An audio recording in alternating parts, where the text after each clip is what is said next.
We're live from Mile High Stadium in Denver, Colorado.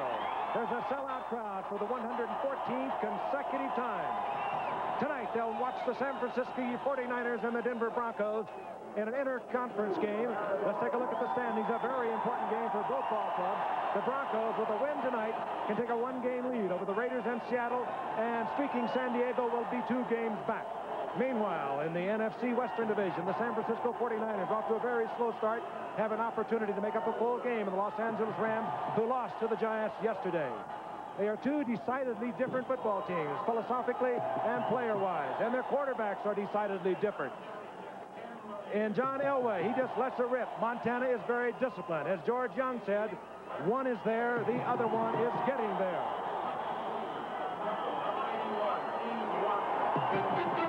Joe Montana is a 2-time Super Bowl MVP. His career rating is tops in the history of the NFL. And while he missed last week's game with a slight injury, he's expected to be ready tonight against Denver and expected to get the ball to the 49ers offensive machine, Roger Craig. Craig has rushed for over 500 yards this year and has added over 600 yards as a receiver. No NFL player has ever had 1,000 yards receiving and rushing. Craig could make NFL history this season. For the Broncos tonight, John Elway will duel with Montana. Elway's statistics are not those of Montana, but his competitive flair and powerful arm has the Broncos on top of the AFC West, and that's what it's all about. One of his offensive weapons tonight will be Steve Watson. Watson with the deceptive speed and the superb hands. Tonight on a chilly night in Denver, a key interconference game, the San Francisco 49ers and the Denver Broncos.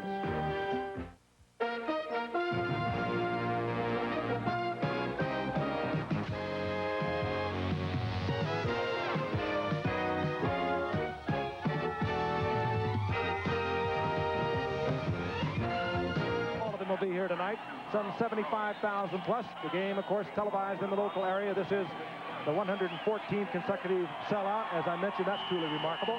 The 49ers will receive to your left, and Carl Monroe is deep. Derek Harmon is back there. The barefooted Rick Carlos gets it underway.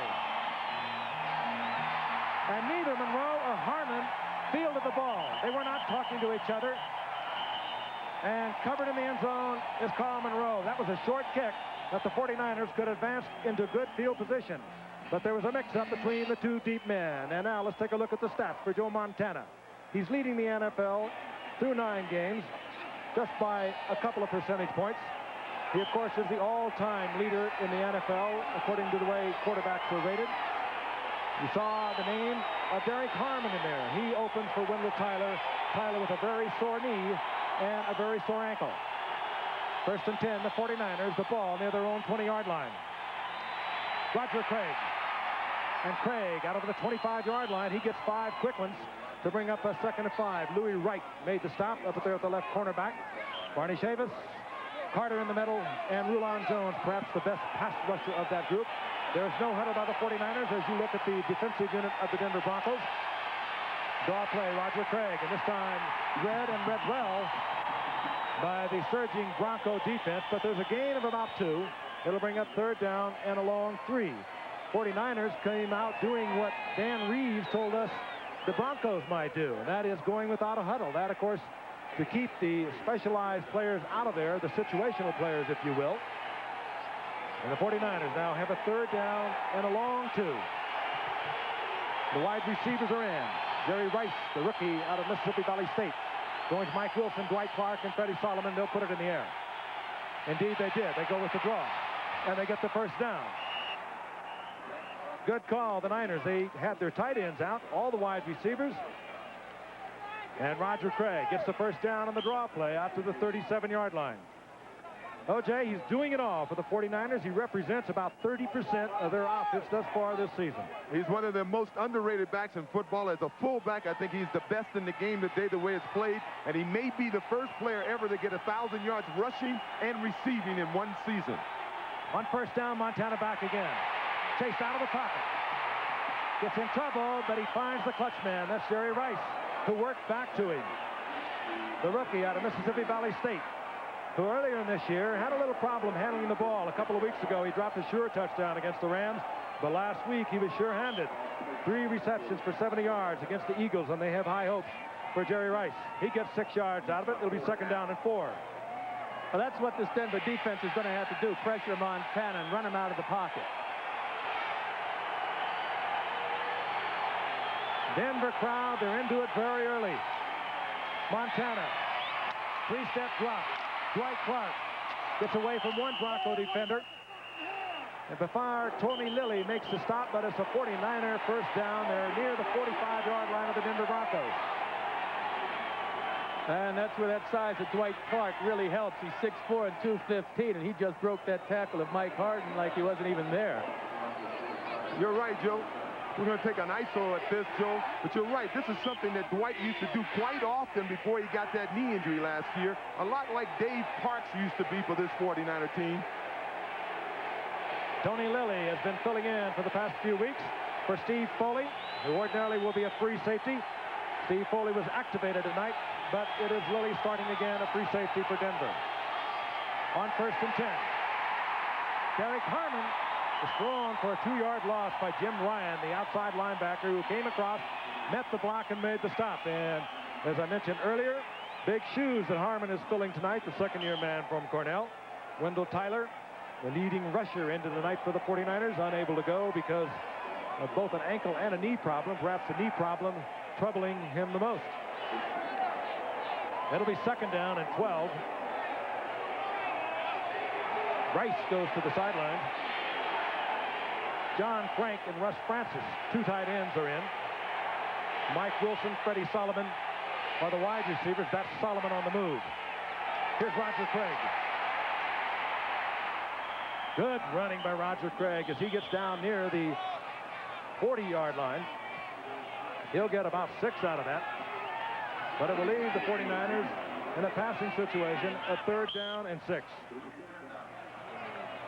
Very interesting contrast between these two teams. The philosophy of the defense of Denver is to give up the little gains, but hopefully during the course of a drive they'll get a turnover, while the 49ers offensive philosophy is to get the little gains all the way down the field. 49ers open this drive at their 20-yard line. Craig is a single setback. Keep in mind, he's a super receiver out of that backfield. Montana wants it all.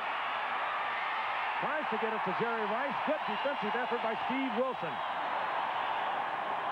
And the 49ers have decision time in the high-altitude air. And they bring out the punter rather than the place kicker. It'll be Max Runniger. It would have been an extremely long kick for Ray Wershing. Deep is Gerald Wilhite. Dan Reeves, the coach, likes to use Wilhite back there in the decision area, whether to field it, make a fair catch, or let it go out of bounds. Bad kick by Max Runniger off the side of his foot. And that kick maybe will lose yardage. A 1-yard kick it appears to be by Max Runniger. He was looking to put it out of bounds in the right corner. Off the side of the foot. He gets 1 yard out of it, and the Broncos have great field position at their own 40-yard line. You got a 1-yard punt, and the Broncos have a 1st and 10, their first possession of the night, at their own 40-yard line. 49ers had a drive. They used up a little over 4 minutes. And now here are the Broncos. John Elway, 53% of the air, 12 touchdowns, 11th rated in the AFC. All he does is win. On 1st down, Elway looks for Steve Watson, incomplete. And let's take a look at the offensive unit. It'll alternate. Sammy Winder will be in there behind John Elway, and those are his numbers.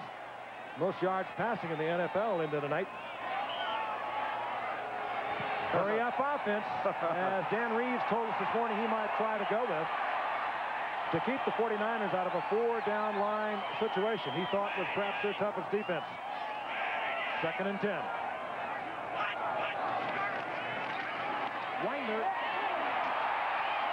Winder perhaps surges for 2 yards. He was hit right at the line of scrimmage. Carried for a couple. And let's see if the Broncos go back to the huddle or they go from the line of scrimmage. And it looks as though they will go directly from the line of scrimmage, having already called the play. It'll be 3rd down and 8. Opportunity for messing up here is very real indeed.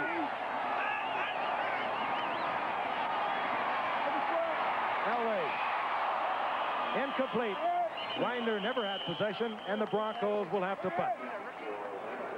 I wonder, O.J., Joe Namath, if what you gain by hurry-up offense is worth it, considering you really have a chance sort of helter-skelter. Well, I'm a firm believer if you're going to go this early in the game with a hurry-up offense, the play should have been called in the huddle before the down lineman can get set. Yeah, well, the hurry-up offense, just a 2-minute offense. They have probably their entire offense that they can call at the line of scrimmage, so it really shouldn't affect Denver's offense adversely. They should be able to handle it all right. Chris Norman to punt. Dana McLemore is deep. Beautiful punt by Norman, who's leading the league in net average, and you can see why. He got a lot of distance out of that punt, but more than that, he had great hang time. 46-yard punt. And the 49ers will be backed up at their 12-yard line. And we'll be back with the Niners' second possession of the night.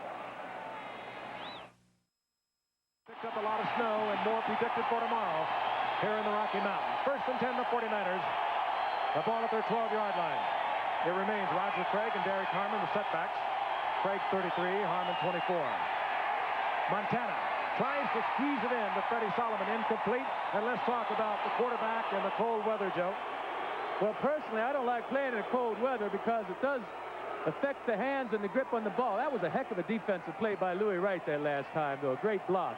I've always found playing in Shea Stadium and up north and in weather like this, the pigskin gets cold, it gets slippery, your hands are slippery, and you just can't throw a football as accurately as you can under normal weather conditions, the good weather conditions. And it's more difficult to catch the ball as well.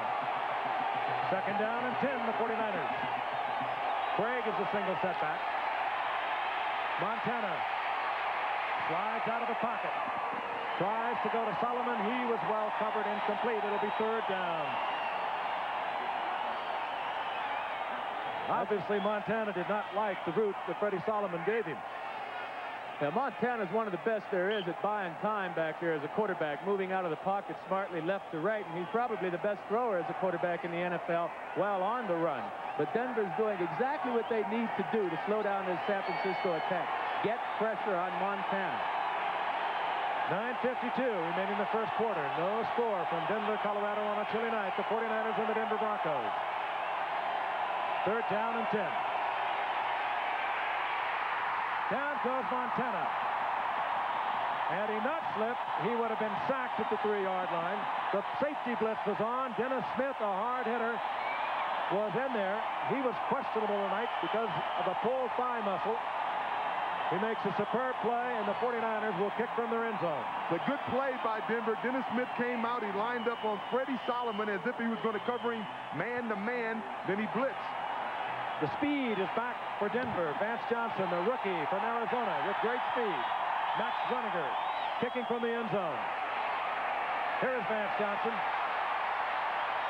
And again, you saw a slip on the part of Vance Johnson. But Denver has great field position now. They'll be near the 37-yard line of the 49ers. Super game tonight, and of course, a week from tonight, we'll be in the nation's capital where the Washington Redskins have really got to get their act together if they have any hopes at all in that Eastern Division of the NFC. They were defeated, of course, yesterday by Washington, while the Giants took the Rams. Joe Theismann, Art Monk, and, of course, Phil Simms of the Giants, and that great defensive unit they have, headed by Lawrence Taylor. First down and 10, Denver. Winder is the single setback. Vance Johnson, who started for Butch Johnson tonight, was in motion as Winder tries the middle and gets inside the 35-yard line of the 49ers. Gain of 3. In looking at the field, it may look like it's really wet, but it's not quite as wet as it might appear. The grass is extremely long and it's flat. So if you're running at if you're trying to cut with the way the grass is laying, you'll slip right under it. If you try to cut against the lay of the grass, you're not going to slip as much. That grass, of course, pressed down because it was covered for the past 2 days by a tarpaulin removed just before game time. It's second down and 7.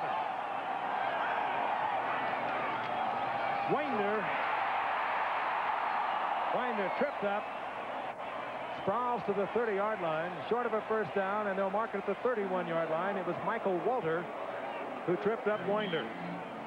One of the reasons Denver will have some success running inside the defensive ends on passing situations is the 49ers are very conscious of Elway rolling out, so their defensive ends will rush upfield, so Denver should be able to run inside of the defensive ends of the 49ers. The passing backs are in. 30, Steve Sewell, the rookie from Oklahoma. Gerald Wilhite, number 47.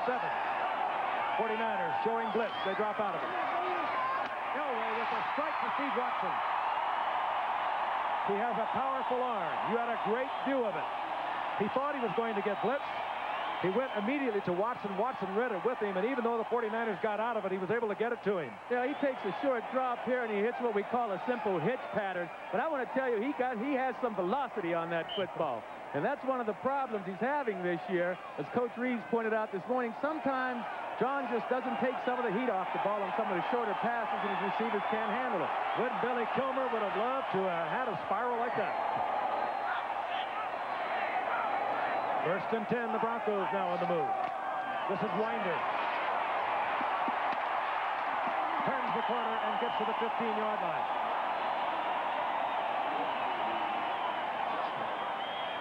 Todd Shell, Ronnie Lott, they were both there.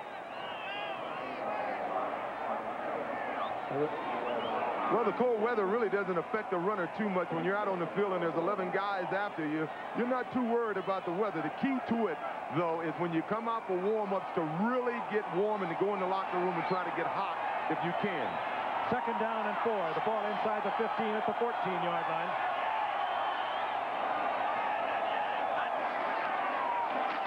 Winder once again finds an opening inside the 5 to the 4. He has a first down. Or very close to it. I'll tell you, Keith Bishop, the left guard, pulled, and he put a block on the linebacker. I believe it was Keena Turner.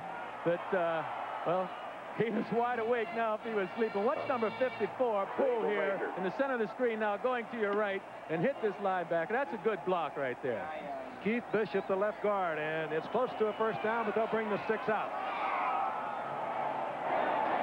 You know, we keep mentioning this cold weather. Again, it affects quarterbacks, I believe, more than anyone else, because the hands get cold. And again, handling that pigskin when it's cold, it's awful slick. It's hard to have a good grip on it. And there's really nothing a quarterback can do except keep blowing on his hands or try to keep his hands warm throughout the course of the game. Dan Reeves, now in his 5th year, a year ago, 13-3. He won the tough Western Division of the AFC with a 13-3 record and got knocked off in the playoffs by the Pittsburgh Steelers. First down, goal to go. The Broncos are at the 49ers 9-yard line. Winder, the 3 tight ends are in for the Broncos, and Winder is held short of the 5-yard line. Gain of about 2 is all. Tackle by Turner. It'll be second down, goal to go at the 7-yard line. Keena Turner, first man there for the 49ers, as he frequently is. 7-yard line. I think you would say, Joe, at this time and stage of the game, no matter what the weather is, at this point, the guys who are playing, they forgot about what the temperature is. It really doesn't matter at this point. Now, I don't think it matters what the temperature is to most of the guys, but to the quarterback, I think it does. Second and goal at the 7. Elway. Winder inside the 5, but he's tripped up. Knocked out of bounds at the 4. Carlton Williamson came up, and Walters slid out from that inside linebacking position. Well, if Elway had that pass on the money, they may have scored a touchdown that time. He threw the ball behind Sammy, had it turned around, and that's really what stopped him from getting a better gain or even a score. Third down, goal to go. Gene Lang is in the backfield now for the Broncos, number 33. Ball is marked close to the 3-yard line.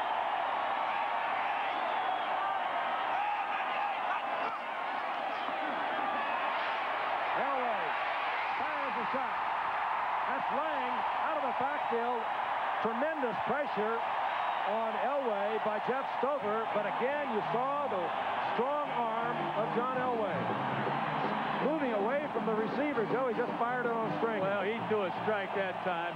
That was one heck of a catch for Lang because he did have a lot of heat on that ball when he passed it. Lang just runs an arrow pattern and gets ahead of the linebacker that's trying to catch up with him, Todd Shell.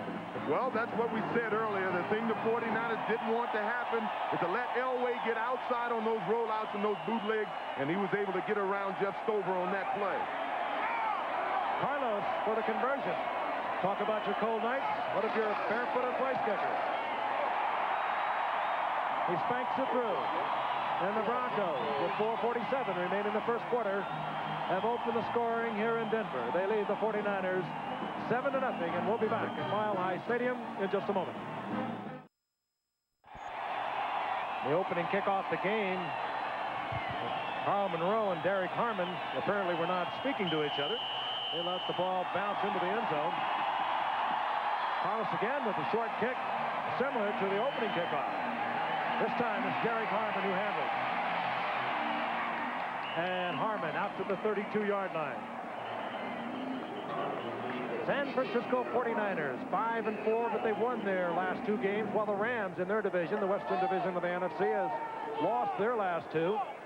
So in 2 weeks, the 49ers could pick up a couple of games on the Rams. Frank Gifford, along with Joe Namath and O.J. Simpson, watching this inter-conference game between the 49ers and the Denver Broncos. Broncos on their second possession of the night. Got a touchdown pass from John Elway to Gene Lang from 3 yards out. They lead with 4:37 remaining in the first quarter, 7-0. On first down, Montana, a little play action fake. Again, he gets the pressure and he goes down. Down goes Montana. That's Andre Townsend. Montana sacked for the second time, this time all the way back to the 20-yard line. Rulon Jones put a lot of pressure on Montana, made him scramble out of the pocket, and Townsend was there. Well, they crossed up San Francisco that time. They have 4 defensive linemen in the game. They'd been playing only 3 linemen, and obviously somebody missed a blocking assignment. Montana has now been sacked on the season 24 times. He was sacked only 22 times in 15 games all of last season. Second down and 21. Montana gets it to Harmon over the middle, and Harmon works to the 29-yard line, where it'll be third down and 13. Ken Woodard defensively there for Denver.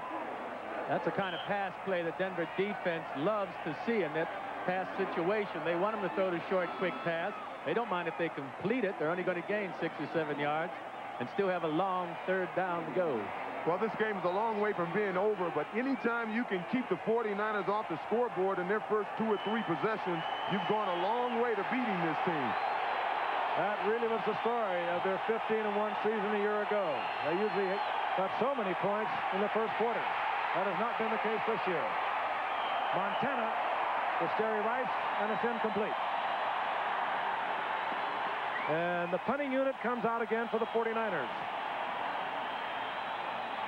And back goes Vance Johnson, the rookie second-round draft pick from Arizona. There he is. The Broncos use him as a wide receiver. He has great speed. He ran 100 meters in 10.29 at Arizona. He was a tailback and an all-Pac-10 tailback as a sophomore. So he has great running talent. Max Bruniger spanks it and keeps it away from Vance Johnson with a fine kick that goes out of bounds near the 23-yard line. So the Broncos have it again. John Elway gets final instructions from head coach Danny Reeves, and we'll be right back.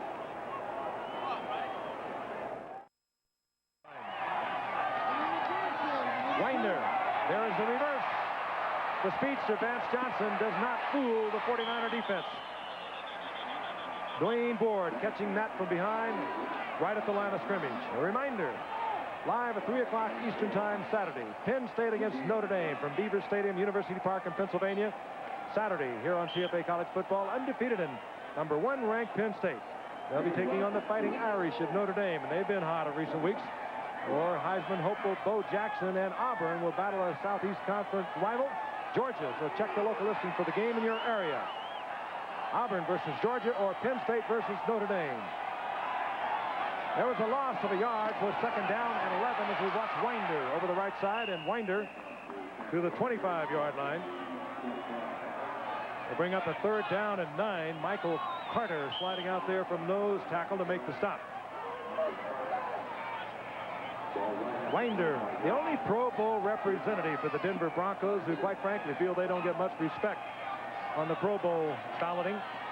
He had a 1,100-yard season a year ago, but when you have a 13-3 team and you only have one Pro Bowler, perhaps you're thinking about not getting any respect is proper. They must be doing something right. 3rd and 9. Elway tried to get it in to Bass Johnson. Ronnie Lott reached around, knocked it away. Hey, he was really covered that time. Ronnie Lott had him covered like a blanket. I don't know why John threw it in there. Maybe he thought he was the only one that had a chance of catching it. The punting unit comes on for Denver. That means Chris Norman came into tonight leading the NFL in net yardage at 38.6. Dana McLemore is back. And the kicking game is going to play a major role tonight. That was number 54, Ron Ferrari, who broke through there. He's the backup linebacker from Illinois. He went in as if he, look at the left side of your screen, you'll see him taken inside. No one picked him up. I don't know if the block was on, but when he wasn't blocked, he did the right thing. He made a beeline for the punter and got his hands up and on the ball. So we've seen a block punt. We've seen a 1-yard punt. And the 49ers are inside the 40-yard line of the Denver Broncos. Dwight Clark splits left. Freddie Solomon goes right. Pair of tight ends are in, Russ Francis and John Frank. Montana fires to the tight end, Frank, and Frank will have a 1st down near the 26-yard line. Let's take a look at Ron Ferrari. Nobody even touched him. Came in freewheeling. 4th-year man out of Illinois, special teams player and a good one. How important the kicking game is. 49ers, 1st and 10, 26-yard line of Denver. The Niners trailing the Broncos 7-0. This is Derek Harmon. And Harmon just bowling inside the 20-yard line.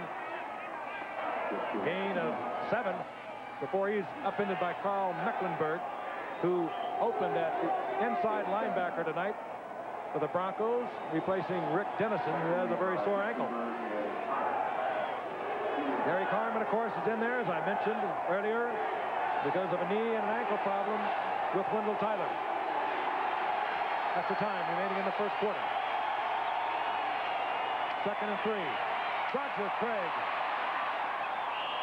Roger Craig, and you can understand why he's having such a superb year. I tell you, he does something. You know, you have an exercise during training camp where you run the ropes. You run the ropes to get high knee action. Evidently, this kid has been taught since high school to use good high knee action. Now watch him. He more than jumped. That's knee action. Most guys would have gone down when his right leg was grabbed, but he has good leg action and he's able to step through the tacklers and get a good gain. 1st down and 10.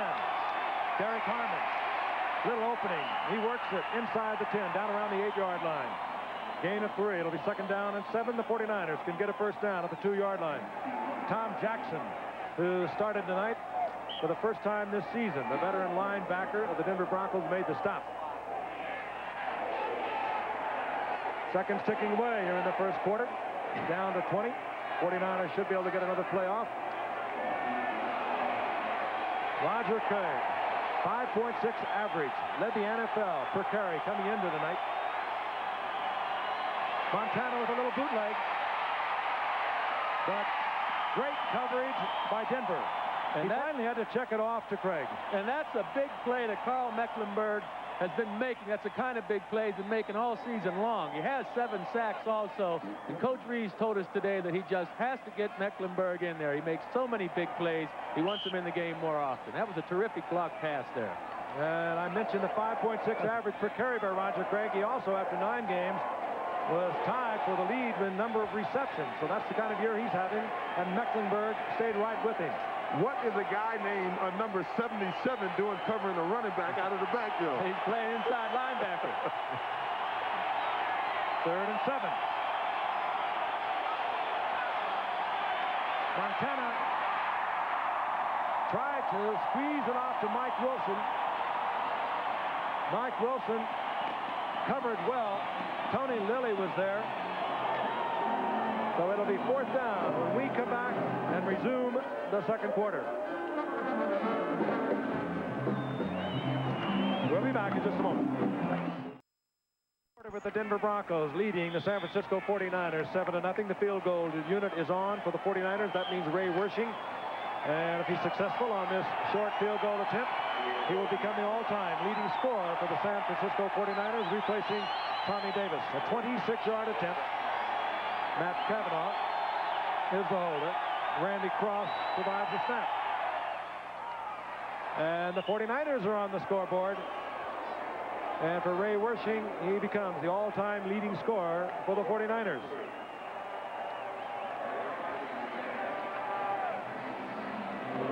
This ABC Sports exclusive is being brought to you by Nissan, builders of technologically advanced cars and trucks for over 50 years. Released here in Denver, but not affecting the game dramatically as it did a year ago. If you might recall, we were here a little more than a year ago on a night that the Denver Broncos met the Green Bay Packers, and 10 inches of snow dropped that night, and I don't think we'll ever forget it. Neither were the Packers, because before Denver's offensive team ever got onto the field, or rather Green Bay's offensive team, Denver's offensive team got on the field, Denver had run up 14 points. Numbers for the first quarter, very close.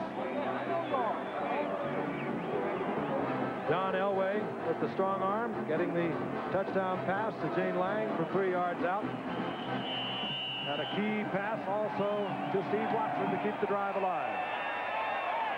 Wersching kicks to Vance Johnson, and he'll bring it out. Johnson out over the 25 to the 27-yard line, hit there by Torrey Nixon.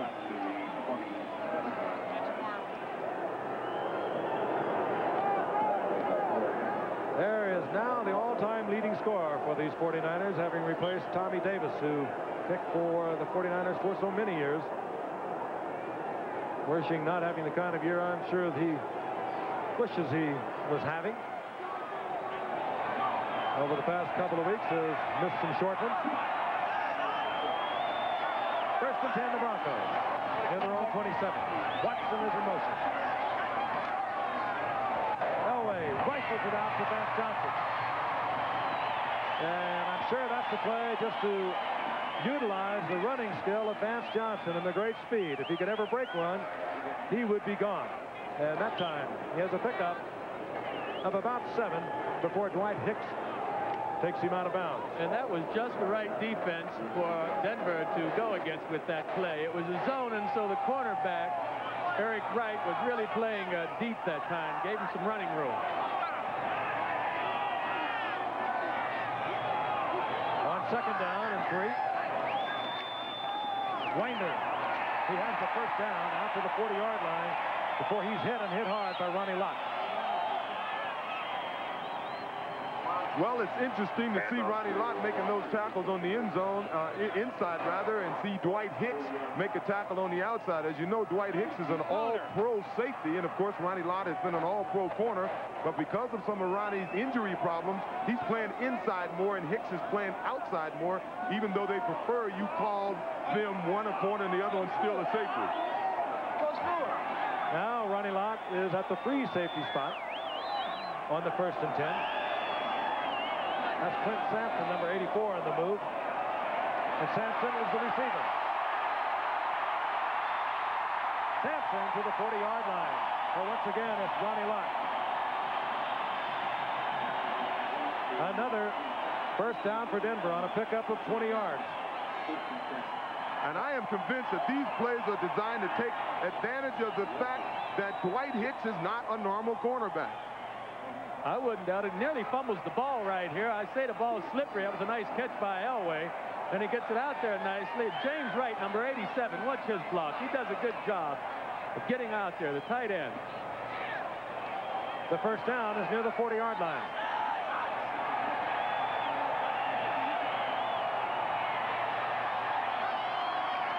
Winder once again. And Winder shows his 1,000-yard-a-season skill to the 35-yard line. Hit at the line of scrimmage, and he just surges forward. Carries tacklers for a gain of 5. It'll be second down and 5. Dwight Clark trying to stay warm on the sideline. 20 degrees. And it's expected to stay just about 20 degrees throughout the evening. And another storm expected to move into the area sometime tomorrow. Winder once again. Winder could find nothing happening on the left side, and he goes down just about the line of scrimmage. It'll bring up third down and 5. Michael Walter got out there along with Torrey Nixon. And the specialist defense comes in for the 49ers, and the specialist offensive players come in for the Denver Broncos.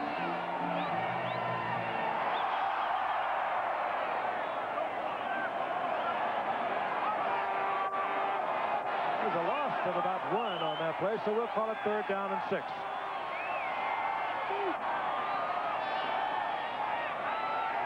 From the shotgun, Elway had a lot of pressure and had to try to get it early to Vance Johnson. The pressure is coming on the blitz. Jeff Fuller.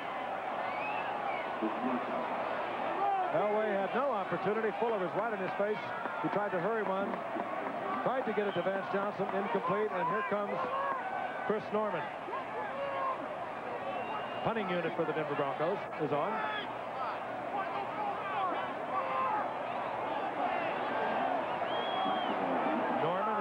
Earlier has not been all that successful. Perhaps he has not had to in kicking the ball out of bounds inside the 20, 10 of 50 this season.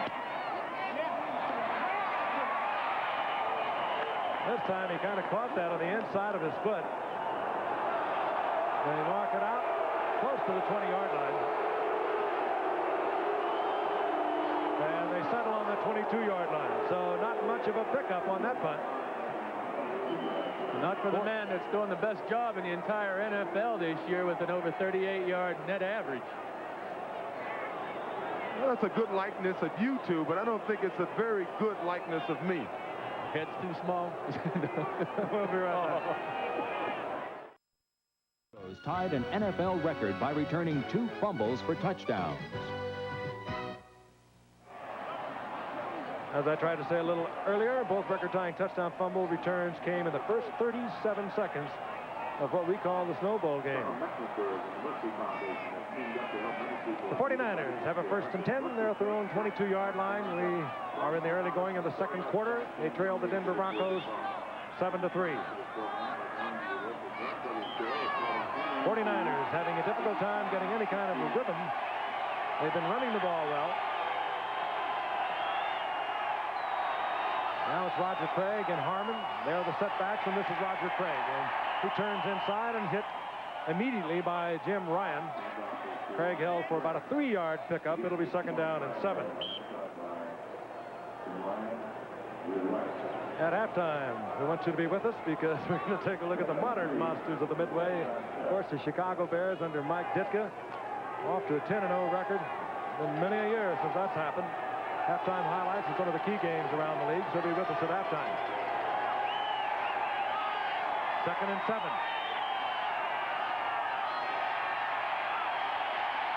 Montana underthrows Dwight Clark, and Montana is flattened, and he is slow getting up. He came in tonight after missing last week's game against Philadelphia with a severely bruised sternum and left collarbone, but he appears to be all right. Well, what Denver did on that play is that they put number 77, Carl Mecklenburg, down, and he rushed like a down lineman. So they had 5 down linemen rushing, and when you look at Mecklenburg, who Joe spoke of earlier as a linebacker, he's 6'3", 250 pounds, so he can't play defensive end or tackle. There's Andre Thompson who delivered the blow. Third and 7. Montana, Roger Craig. And Craig held short of the first down on the hit of Tony Lilly. Good effort by Lilly. Craig trying to get the first down. Lilly drives him out of bounds. And out comes the punting unit again for the 49ers. I think the 49ers are a little bit out of sync Denver's crossed them up by playing these 4 down linemen by adding Andre Townsend in there. They haven't been playing 4 linemen this season, basically 3 linemen and 4 linebackers. Vance Johnson is deep for the Broncos. Bruniger gets a good foot into that one, and here comes Vance Johnson. Out to the 33-yard line. 44-yard punt that time by Bruniger. Return of 7 by Vance Johnson. But relatively good field position for the Denver Broncos, and we'll be back in just a moment.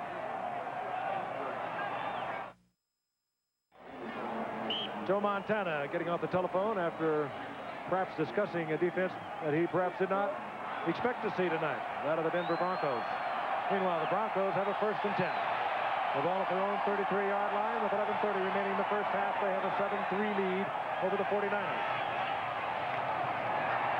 Elway with a lot of time checks it off and goes to James Wright. And Wright, a 9-yard pickup before he's dropped by Carlton Williamson, and that is John Elway, vintage John Elway. Well, John had a lot of time to throw the football. They rushed 4 men, counting the linebacker Todd Shell, and San Francisco went into your basic zone defense. And what happened when John had so much time, Carlton Williamson, the strong safety, kept getting deeper and deeper in the secondary, and that's the reason James Wright was so wide open for the game. I like the way he looked around, waited and waited, and finally found Wright. 2nd and 1. A play flecker play. Elway hangs it high. And coming down with the football is Vance Johnson. Dan Reeves said we want him in there because of his speed. He ran under a John Elway bomb. He's inside the 10-yard line. 51-yard effort. He split defenders Eric Wright and Carlton Williamson, and Elway was right on target. Right, and Vance came from all the way across the football field, from the right side of your screen to the left side of the screen. He simply ran a sprint pattern, and he beat the defenders. Nice catch, too, and a perfect throw by John Elway. I'll tell you, that was a great pass. Vance Johnson, as I mentioned, was an Olympic alternate as a long jumper in '84, so he had to have great speed. He's run the 100 meters in 10.29. Elway just hung it up there, and Vance Johnson, the rookie from Arizona, was there. 1st down, goal to go. Winder, Tommy Winder slips, gets to his feet, works it to the 6-yard line for a gain of 1, perhaps 2. John Hardy made the stop. Let's take a look at Vance Johnson in regular speed. He even has the sprinter's use of his arm, O.J. Yes, he is. He's a long jumper. He has that long jumper speed, and he didn't beat any 2 defenders. Carlton Williamson and Eric Wright are 2 all-pro defensive backs. 2nd down, goal to go, as they have marked it at the 6-yard line. 3 tight ends for the Broncos. James Wright, Mike Barber, Clarence Kay, they're all there. But Elway wants to put it in the air. Elway held him again for a long time. Fires it. And now they say no, incomplete. Todd Shell covering Mike Barber. Barber thought he held on the ball long enough for it to be a touchdown, but the officials didn't think so. John kept his cool, hung in there, then hit Barber over the middle, but he didn't quite hold on to it. In the reverse angle camera, you can see right here, it was ruled he never had possession of it. He had crossed the plane of the goal line. And now, for the Broncos, his 3rd down, goal to go. Elway, 7 of 12, 105 yards. He has the 1 touchdown. There's no one covering. Now they're rushing out here to cover Watson. Watson could not believe what he saw. He was out there all by himself before finally the 49ers awakened and put Dana McLemore over there. Elway looked it over. He didn't like it. He calls timeout. We'll be right back. 49ers have been able to move the ball on the ground with Craig. But right now, the Broncos, leading 7-3, are settling once again. 3rd down, goal to go at the 7-yard line. Elway throws it high to Watson. Does he get both feet down? Yes, he does. Watson beats Torrey Nixon. They have the rookie from San Diego State out there all alone on Steve Watson. Elway saw that. He put it up high, and the 6'4" Watson beat the 5'11" Torrey Nixon. Yes, and he does have one foot down on the ground, and he would have gotten the other had the defender not knocked him out of bounds. Well, he got it anyway. Nice going. Sellout crowd here in Denver, and they love the way things are going with 8:59 remaining in the first half. Rich Carlos for the conversion. And we have a 14-3 game. The Broncos with a win tonight will move out to a one-game lead over the Raiders and the Seahawks in the AFC West than any other receiver in the AFC. And let's take a look at Steve Watson here working against Torrey Nixon. Blitz was on, so that meant individual coverage. But Nixon was giving up 5 inches. Elway put it there perfectly. Carlos set to kick off. Carl Monroe is back with Derek Harmon. This time Carlos puts it way up high. And Monroe from the 3. Monroe makes the corner. Great effort.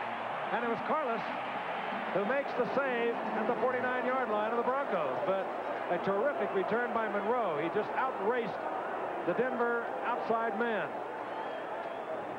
Carlos is still on the ground. Take a look at it. They had a right return on, and Carl Monroe had some good speed. You may recall he scored the first touchdown for the 49ers in the Super Bowl last year. Did a good job, and he really lays it to Carlos. Carlos had to make the save at the 49-yard line, but it was a good effort as Monroe, we remember him with the first touchdown in the Super Bowl. Good all-around player. Free agent out of Utah back in 1983, and they are very concerned now about Carlos. Carlos gets an appreciative ovation from the partisan crowd here at Mile High Stadium. He better get his shoe on or he's going to have frost-bitten toes in a minute. 49ers great field position, the ball out over their 48-yard line.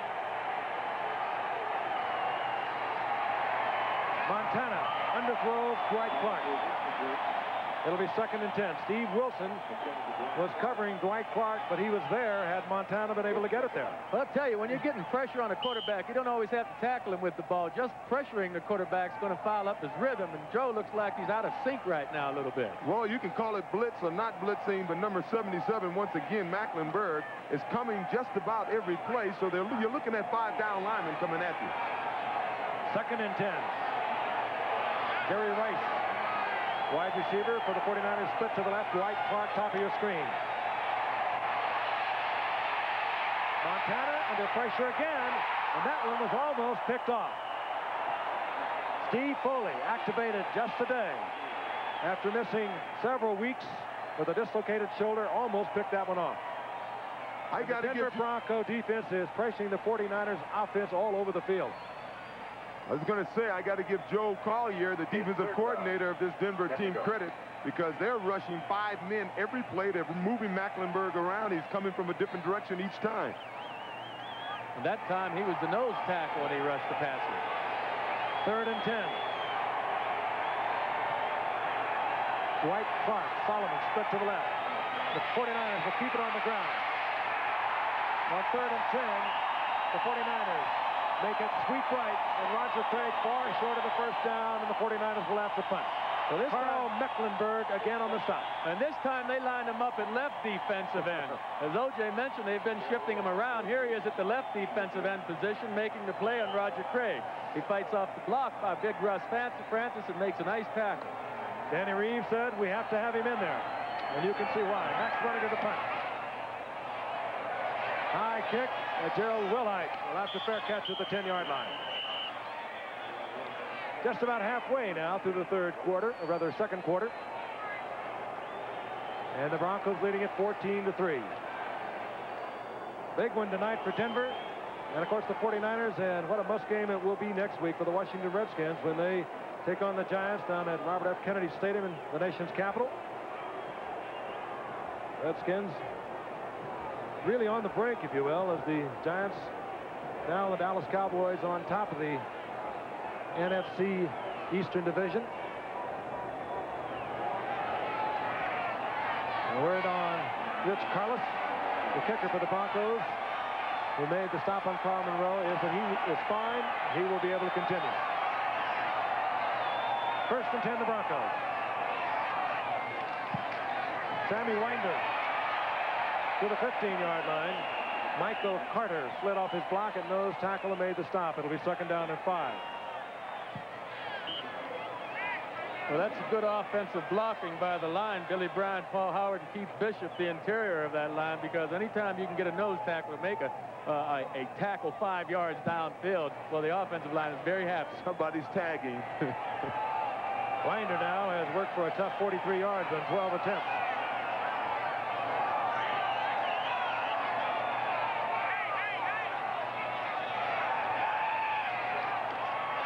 Elway has the time. Trying to get it deep to Sampson, and he makes a spectacular diving catch and then loses the ball when he collides with the ground. Dwight Hicks was back there defending, but Sampson was behind him, dove for the football, and it looked like he was going to be able to hold it. He could not. Once again, we're looking at a guy who is normally playing safety, playing cornerback, Sampson, who averages over 21 yards a catch. He already has 3 TDs, almost made one spectacular catch on that one. Third down and 5, and it came so close to being a first down deep in the 49ers territory. Good effort by Sampson, just off his fingertips.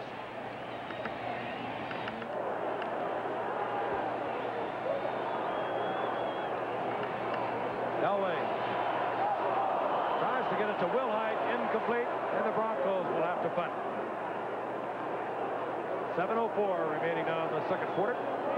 Elway knew he had him open. He had him open for a first down.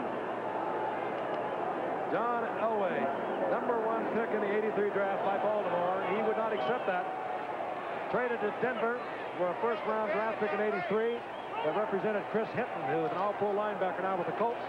Another first-round draft pick in quarterback Mark Herman. They paid dearly to get him, and they feel he is going to be the franchise here for many years to come. Dana McLemore is deep for the 49ers. Great effort by Norman, and then he loses it. And the 49ers will have the ball inside the 5-yard line. A bad snap. Glenn Hyde provides the snap. That was well over the head of Chris Norman. It looked for a moment as if he would get it down. He did not do so. We've talked in the past weeks about how important the kicking game is. It actually takes up 25% of your plays. How many ways a team can lose in the kicking game and win in the kicking game? Here's another example. But a major break for the 49ers. That represents about a 50-yard turnover.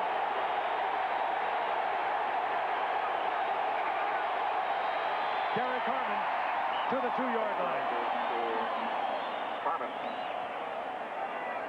picks up 2.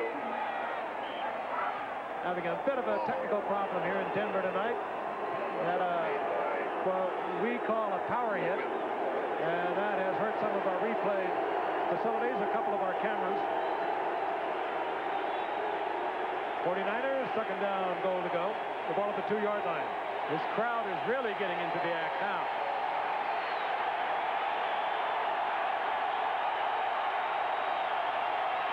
Montana. Brilliant. Earl Cooper. No. Brilliant. Yes or no? There's a consultation, and now they decide he was out of the back of the end zone. Earl Cooper was the receiver, and after the consultation, it was ruled not a catch. And again, we are extremely sorry. We have had a technical problem, what we call a power hit. It has knocked out our replay facilities. For the 49ers, third down and goal to go. The ball at the 2-yard line.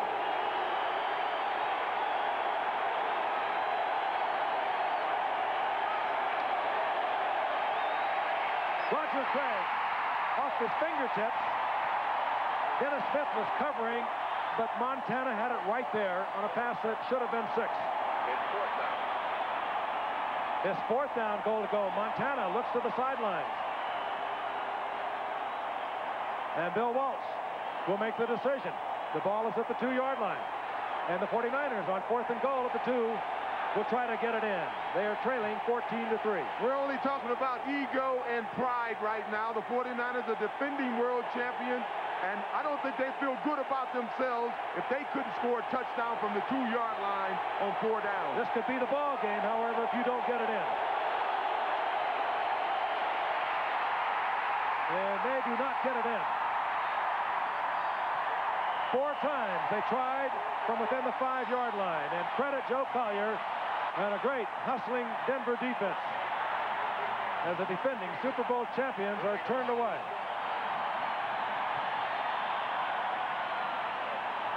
Now, you want to know why Joe Collier has been the defensive coordinator for this team for about 17 years now, through 4 head coaches and 3 owners? Well, that's one of the reasons they've kept him here. The fans have learned to appreciate defense in Denver. He loves the climate here, too. I'm not buying that one, Frank. Denver, they have the ball at the 1-yard line. They gave the 49ers a golden opportunity, and then they took it away. Winder trying to get breathing room for the Broncos. Michael Carter at the bottom of that pile. And the Broncos aren't out of trouble yet. They're still backed up. The back is to their own end zone. If the 49ers can hold them, they'll get the ball in good position again. I'm sure that's what Coach Walsh was thinking whenever he shunned the field goal and went for the touchdown. I think he was just mad. Yeah, I think that too. Yeah, you're right. 2nd down and 8.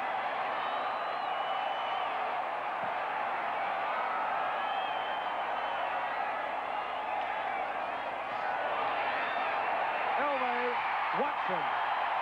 And Watson has a 1st down for the Broncos. He's out to the 16-yard line as Carlton Williamson made the stop. Beautifully timed pass off the play action. Watson simply ran down about 12 yards and then turned to the inside, and Elway hit him right on the numbers. I will advise you once again, we have lost all our power to our tape truck.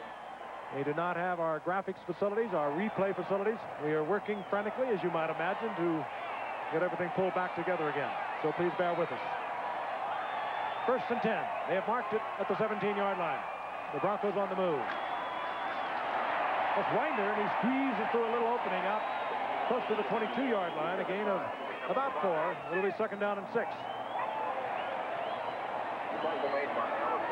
Again, Keith Bishop, the left guard, pulled around the center and led through the hole that time to enable Winder to get those 4 yards. Winder looked to the sidelines. He wanted to come out. Dan Reeves sent Gene Lang in. Lang came back off the field, and now they'll bring Winder out, and Gene Lang will stay in.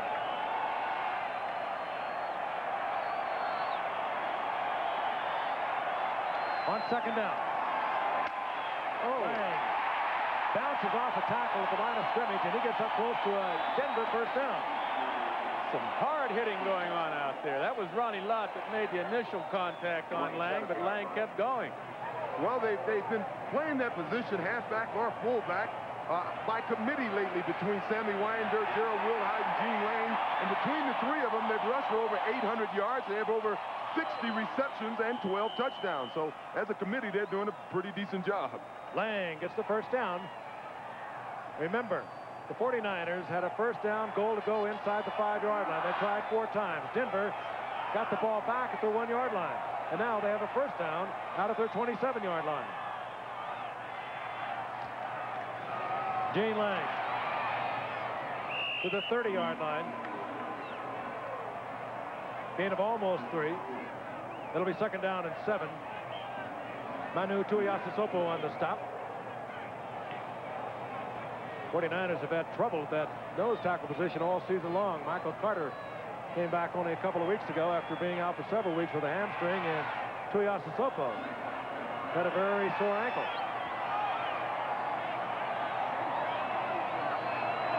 John Elway directing traffic on a 2nd down and 7.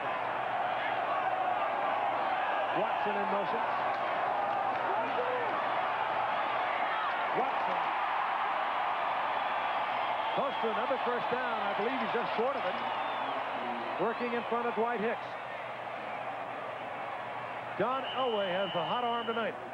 He's throwing a lot of strikes, that's for sure. That time Watson simply ran an out pattern and just barely beat Hicks to the outside, but the ball was on the money again.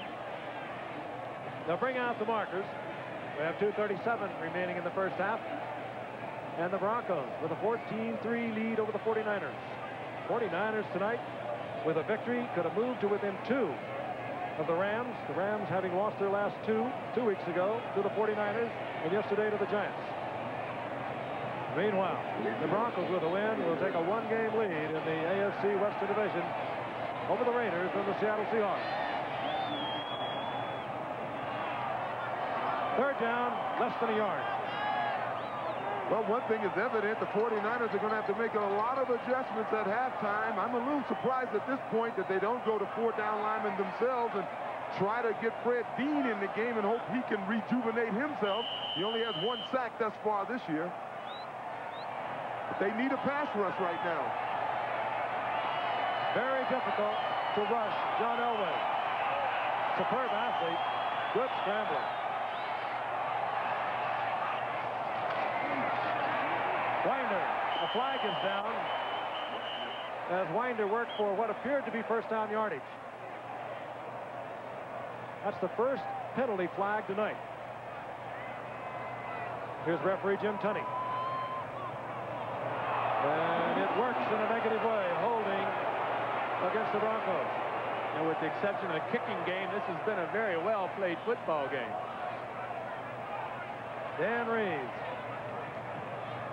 7 years an all-purpose running back for the Cowboys. Paul Howard holding on the right side, but Dan Reeves for so many years a running back as a free agent out of South Carolina under Tom Landry. Quiet, calm. Now it's fun to watch him on the sidelines. He really gets into these games. All right, we now have electricity to our graphics replay truck. Third down and 11 for Denver. They'll go from the shotgun. But we'll get the 2-minute warning before they can get the play off. John Elway is 10 of 17, 133 yards, 2 touchdowns. The Broncos have 2 timeouts remaining, and they lead the 49ers 14-3. So check the listing for the game in your area. And how about those dogs? They put one on the University of Florida last week. So Georgia's on the upswing. They're tied for the SEC lead as well. Now, if you want to know the temperament of the 49er coaches, all you have to do is look out on the field. We know Gary Big Hands Johnson, number 97, had a chest injury and probably would not play tonight. Of course, we hadn't seen Fred Dean in the game yet. He's in the game now. So the 49ers are saying, hurt or not hurt, you guys are going to get in the game and stop whatever's happening out there. There's Gary Johnson, like Fred Dean, whom O.J. mentioned a moment ago, a former San Diego Charger. Fred Dean, of course, came in '81. And there's Gary Johnson, who had a tremendous Super Bowl. He was all over Dan Marino in that 38-16 win in Super Bowl 19. Third down and 11. Elway from the shotgun for the Broncos.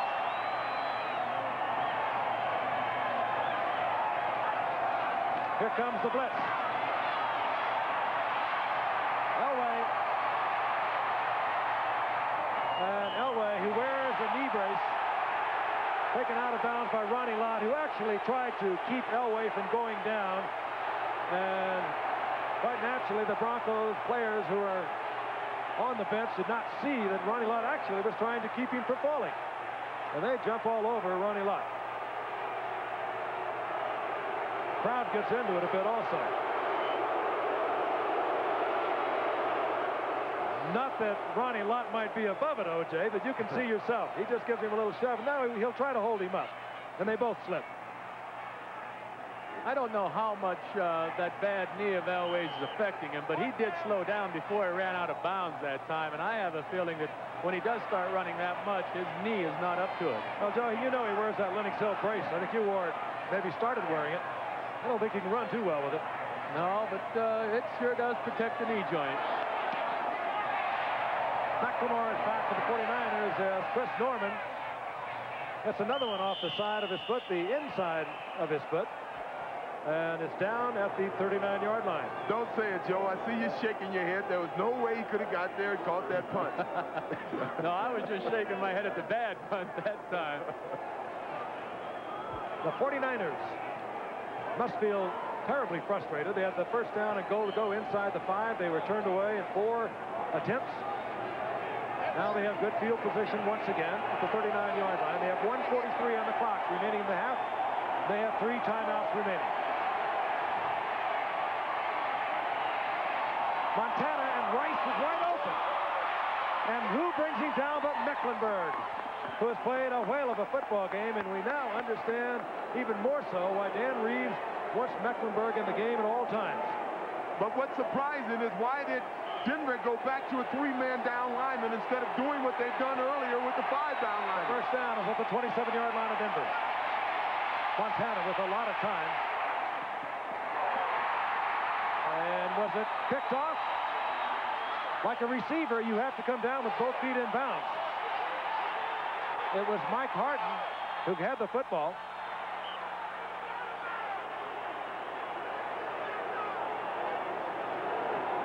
And now there will be a consultation amongst the officials.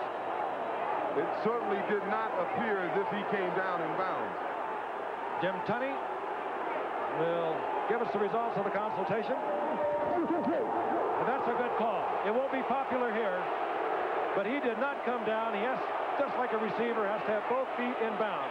He made the diving effort. There's one. And excellent call.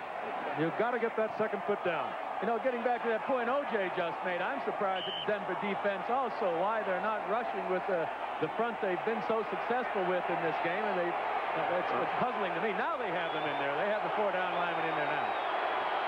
2nd and 10. Draw play, Roger Craig. And he gets down close to the 20-yard line. He needed to get to the 19 for the first down. It'll be 3rd down and 1. This time, the 49ers will use one of their 3 timeouts. The thing is, the 49ers never figured it out. You know, when they had 4-down linemen and they would put Mecklenburg down for the 5th-down lineman.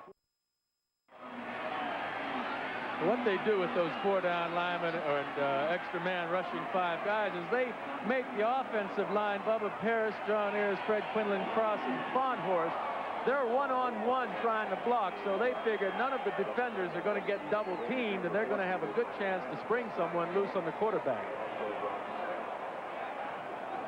1:05 remaining here in the first half. The 49ers and the Denver Broncos. Very important game as we look at Bronco head coach Danny Reeves. Very important for both ball clubs.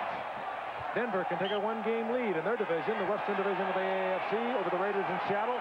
The 49ers are trying to stay alive. They have a 5-4 record.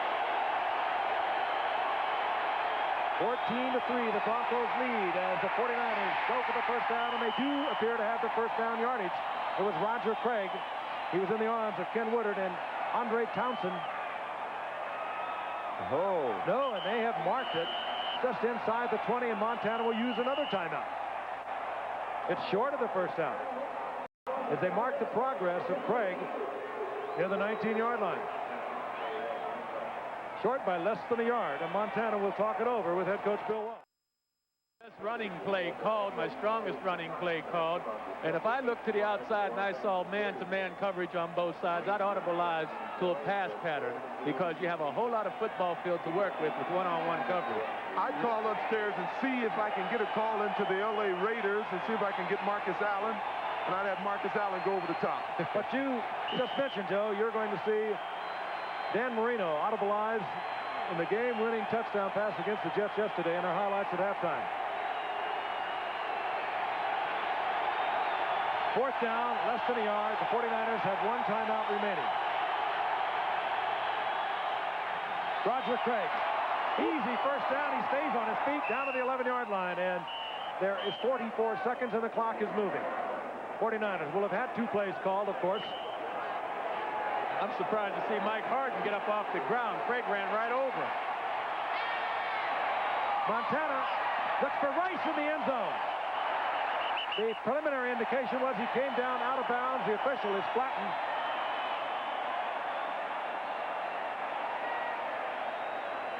He made that call while lying on his back. It's Bill Quinby, I believe. Yes. Bill Quinby, the field judge, and let's look at it again. Rice, the rookie from Mississippi Valley State, working against Steve Wilson. And yes, he came down well out of bounds. Clock stopped with 30 seconds remaining, and we'll look at it again, this time from the reverse angle, and you'll see the field judge, Bill Quinby, who appears to be all right, although they are still looking at him on the sidelines. He'll make the call lying on his back. That's like holding on to it, isn't it, Joe?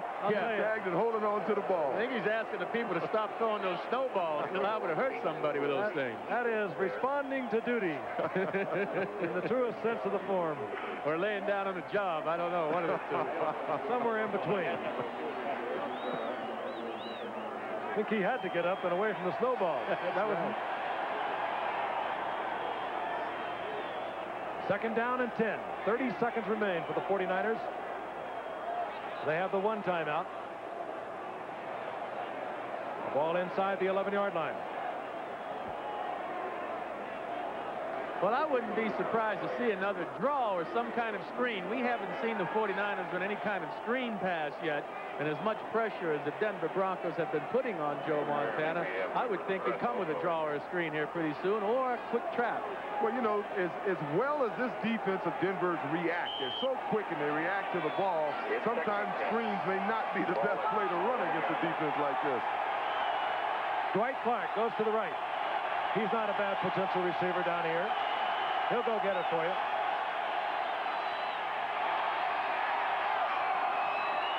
Montana tried to get it to Clark, but again, he was pressured. Ken Woodard was on the blitz, and just as Montana released it, Woodard popped him.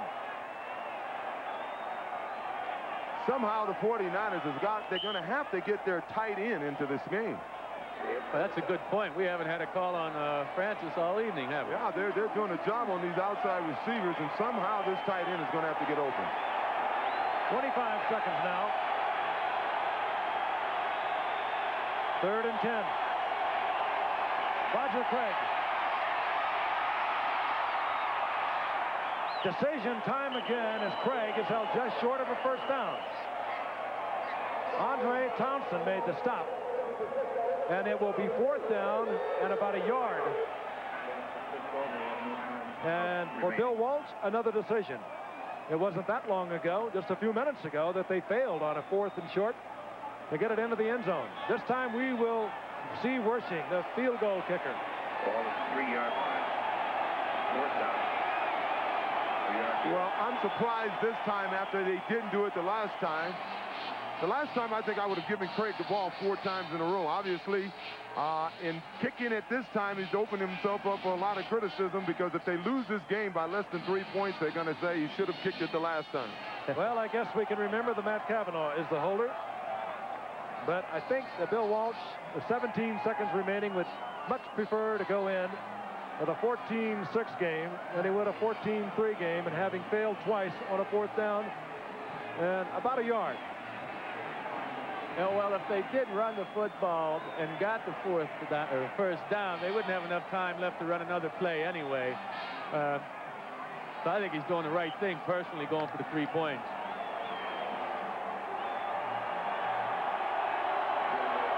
Wershing, it'll be a 20-yard chip shot.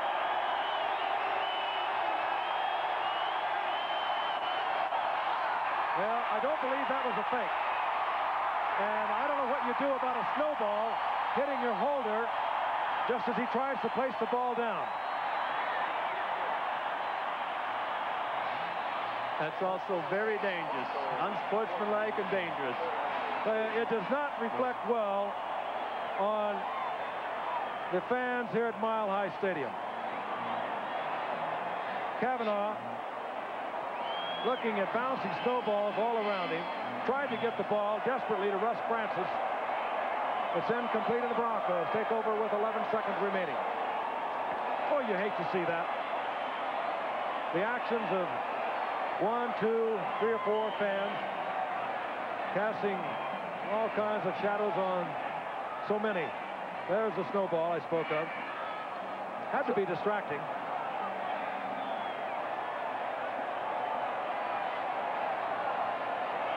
First down, Denver.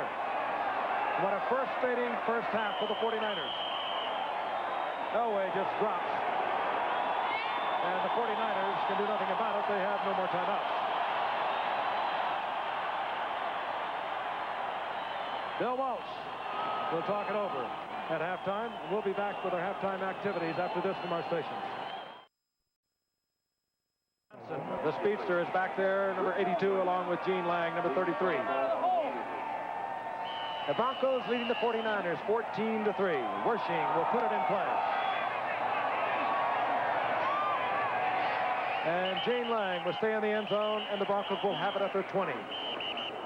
Early in the second quarter, because we did not have facilities with electrical problem, we could not bring you this replay of a second down goal to go in the 49ers. The pass was to Earl Cooper, if you recall, and we could not replay it, but it was a good call. Earl Cooper will come down with the ball in the back of the end zone, and as you can see, he will be juggling the ball, never having possession all the way, and takes it out of bounds.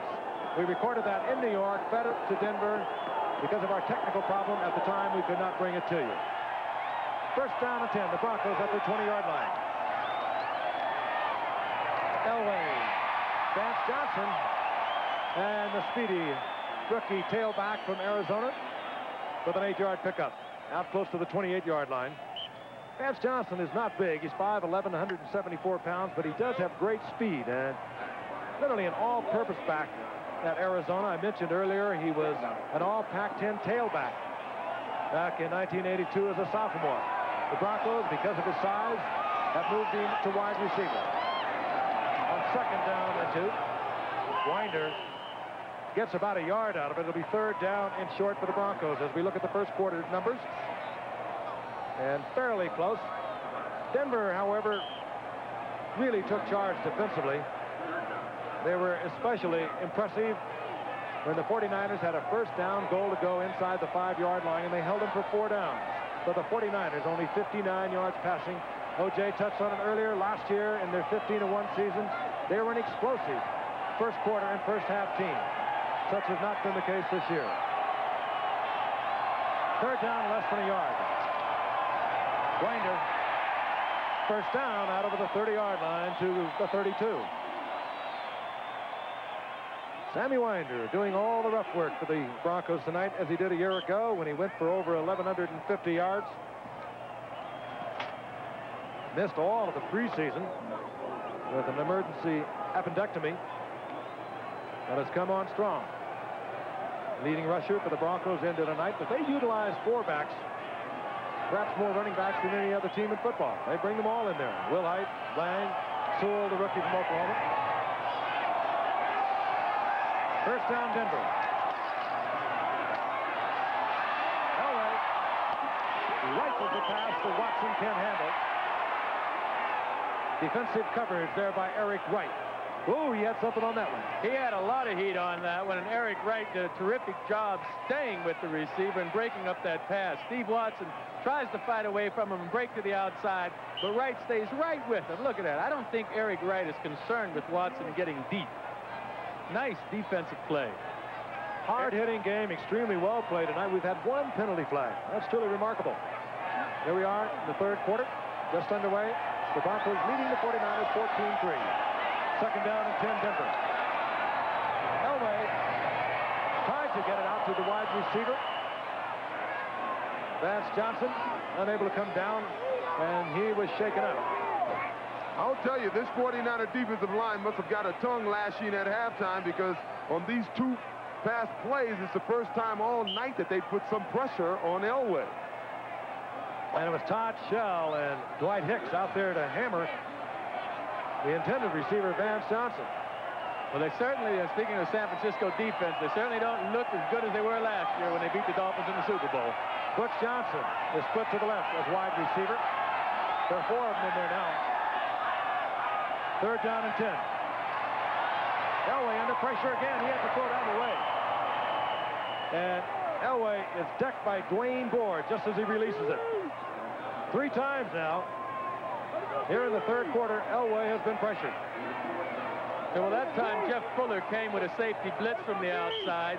Elway knew exactly where he had to go with the football, but he was forced to throw it too early. The 49ers have not been returning punts well this year, and they have one of the great ones in the game. It's the Dana McLemore.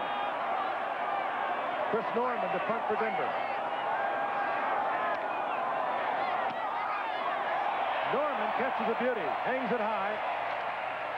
McLemore had to call for the fair catch and covers at the 32-yard line. Not a lot of distance on that, but Norman will get close to his league-leading net. That one nets out at 36 yards. The 49ers will have their first possession here in the second half when we come back. On a chilly 20-degree evening here in Denver, Colorado, hard-hitting football game, the San Francisco 49ers and the Denver Broncos. The Broncos outplaying the 49ers, particularly on defense in the first half. Let's take a look at the scoring summary. John Elway opened the scoring with a shot to Gene Lang from 3 yards out. He had picked up a critical first down on a pass to Steve Watson. Then it was Ray Wersching who hit the field goal from in close at 26 yards, and then John Elway hit Steve Watson from 6 yards out to put the Broncos on top 14-3. But the 49ers went on 4th and goal to go at the 1. They were held short of that, and that really has stoked up this Denver Bronco defense.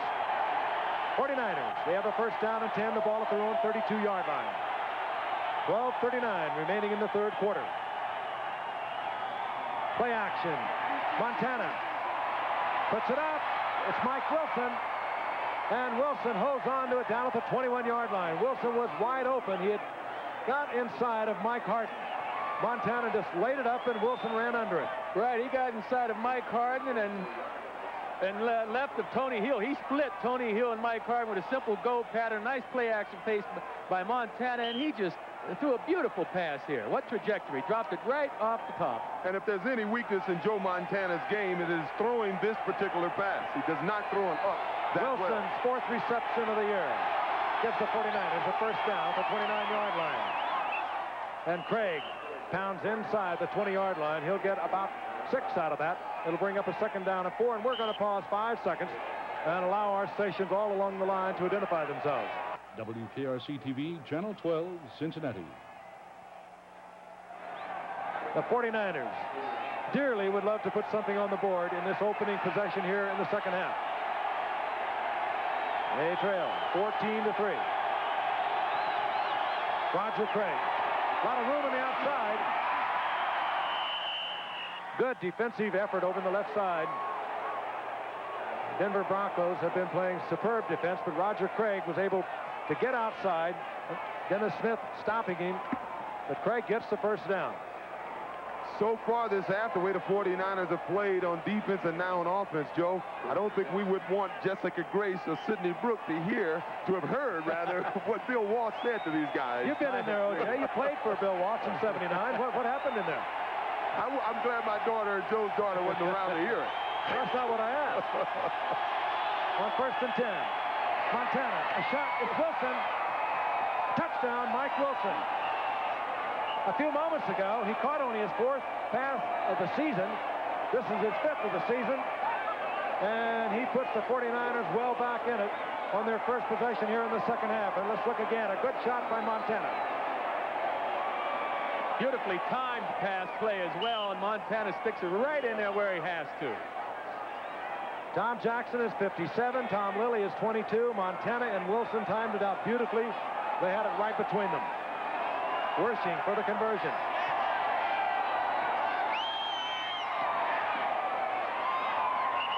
And now, a different football game. The 49ers have 10 on the board. They trail by 4. And there is Mike Wilson. Would start for a lot of teams as an outside receiver. Team. We'd like to wish one of our good old boys, our cameraman Steve Nikifor, is home ill and is home in Long Island, New York. All of us send him our very best, and we want to get him back very quickly. Great bunch of guys that travel week by week to bring you these games. Steve, of course, one of them, and we miss him. We know we'll have him back soon. Wersching the kickoff. Vance Johnson is deep along with Gene Lang. Here's Gene Lang. Good running by Lang. He broke the tackle at the 17-yard line and gets out close to the 25. There'll be some hitting going on next week down in the nation's capital when we bring you the Giants and the Redskins. The Giants and the Cowboys tied on top of the Eastern Division of the NFC, the Washington Redskins. They are desperately going to try and get back in it. Washington is 5-5, having lost to Dallas yesterday. Philadelphia is 5-5. The Giants are 7-3, and Dallas is 7-3. Once again, these Broncos with a win tonight will take sole possession of first place in the AFC Western Division. First and 10, Denver near their own 25. Elway puts one up. A lot of bumping and pushing. That was picked off by Dwight Hicks. And then it goes into the arms of Ronnie Lott. Vance Johnson was being covered by Dwight Hicks. He got the ball away from Vance Johnson, bounced out of his arms into the arms of Ronnie Lott, and the 49ers get another turnover. What really makes this interception happen is right here, the defensive pressure. They get back to John Elway, and he can't get enough on the football. You see, he underthrows this ball severely. Johnson should have caught the football right there, but Ronnie Lott makes a nice rebound catch and a good run back. Lott brings it all the way back to the 40-yard line of Denver. New line for the 49ers. They struggled in the first half. That's Derek Harmon on the move, and this is Roger Craig. Craig turns the corner, and can he accelerate? He picks up 9, gets down to the 31-yard line. There's Ronnie Lott, one of the best in the business at the corner, but they're playing the Lott at safety. He got that interception from the safety position, and this is what Joe Namath was talking about. Watch Michael Carter just tossing aside Bill Bryan, the center, number 64, and banging in to Winder, and gets right in the face of Elway. And from such plays by the line are interceptions made. 2nd and 1. Harmon inside. And Harmon, who made a terrific block a moment ago for Roger Craig on a 9-yard run, gets him down to the 21-yard line. Plenty of first down yardage. Harmon, starting tonight for an injured Wendell Tyler, out with a very sore knee and ankle. Pair of tight ends now for the 49ers, John Frank and Russ Francis. The wide receivers are Wilson, 85, and Fred Solomon. The draw to Roger Craig. And Craig to the 15-yard line. Different football team, O.J. Totally Now, tell different. us what he said at halftime. You've been in there. Yeah, look at that graphic right there. Well, that's part of it. I tell you one thing. Bill Walsh normally will deal with his team with humor and logic. Now, it's rare that his players will ever see him mad. Now, when he went for the touchdown on 4th down, I knew he was mad. When he didn't get it, I knew he was furious. And I think for one of the few times the team saw him furious in the locker room. It's like dealing with a mule. When logic doesn't work, hit him in the head. 2nd and 4. Craig breaks the tackle inside the 10. He'll have first down yardage again. It'll be first down, goal to go for the 49ers. Carl Mecklenburg defensively as tempers flare just briefly on the field. Hey, Craig picks his legs up, kicks those knees up higher than anyone I've ever seen. Yeah, well, they say churning. You know, every team during training camp, you work on the ropes. And you run through these ropes, and the whole purpose of that is to try to get that high knee action, so when you're running through traffic, you don't trip over arms and legs. And evidently, in his career, he's spent a lot of time running through ropes. Well, it's certainly paying off. First down, goal to go. Craig at 97 yards on the night. Good cutback by Craig. There was nothing at all to the outside. He would have lost yardage. He breaks it to the inside. He'll get 3 yards down to the 5-yard line. And the difference between that run and the whole first half is that the 49ers won the battle at the line of scrimmage and gave Craig the option to cut back and get a few yards.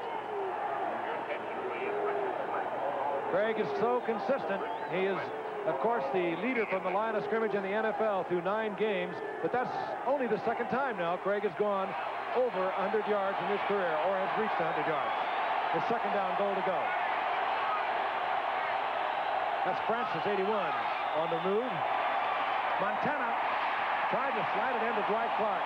The defensive play was made by Mark Harden, who was all over Dwight Clark. And in years gone by, would that have been pass interference? Yeah, I think so. Harden did a heck of a job. Clark fights to the inside. It's a well-thrown pass, but Harden jumps all over him right here, and that should have been interference. He hit him before the ball got there. That might have been pass interference yesterday. You got to play him tight down there. And Harden really played him tight. Earlier in the second quarter, the 49ers had a first down goal to go inside the 5, and they were held on 4 consecutive downs. This is third down goal to go. Derek Harmon. He'll lose about a yard. It'll be fourth down. Tony Lilly came up from the free safety. Tony Lilly, who has performed so well for a missing Steve Foley over the past few weeks. He made the stop, and out comes the field goal unit for the 49ers. Wersching was already hit tonight from 26 yards out. A snowball perhaps interfered with another attempt from in close.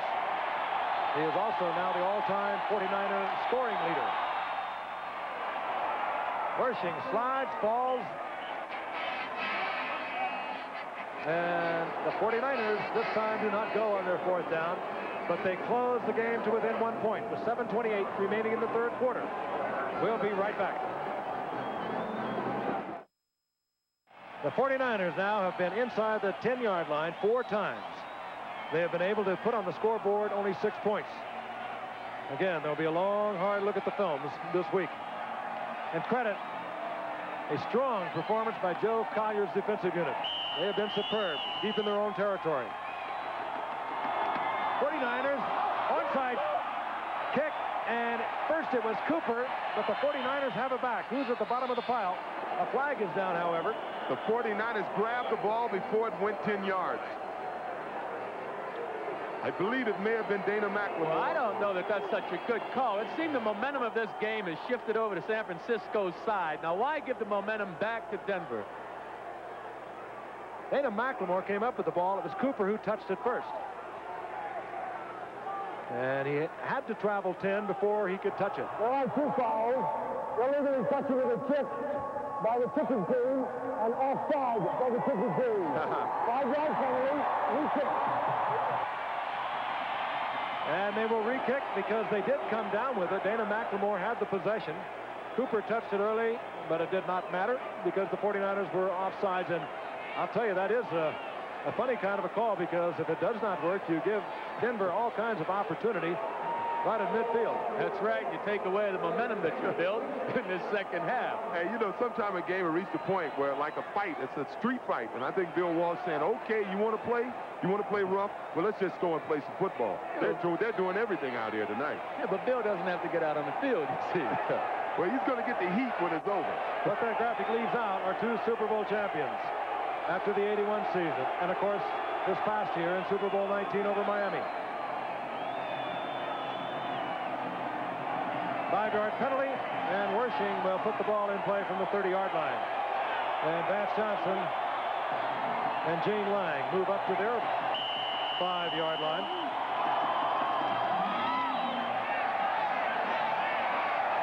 Vance Johnson, the speedster.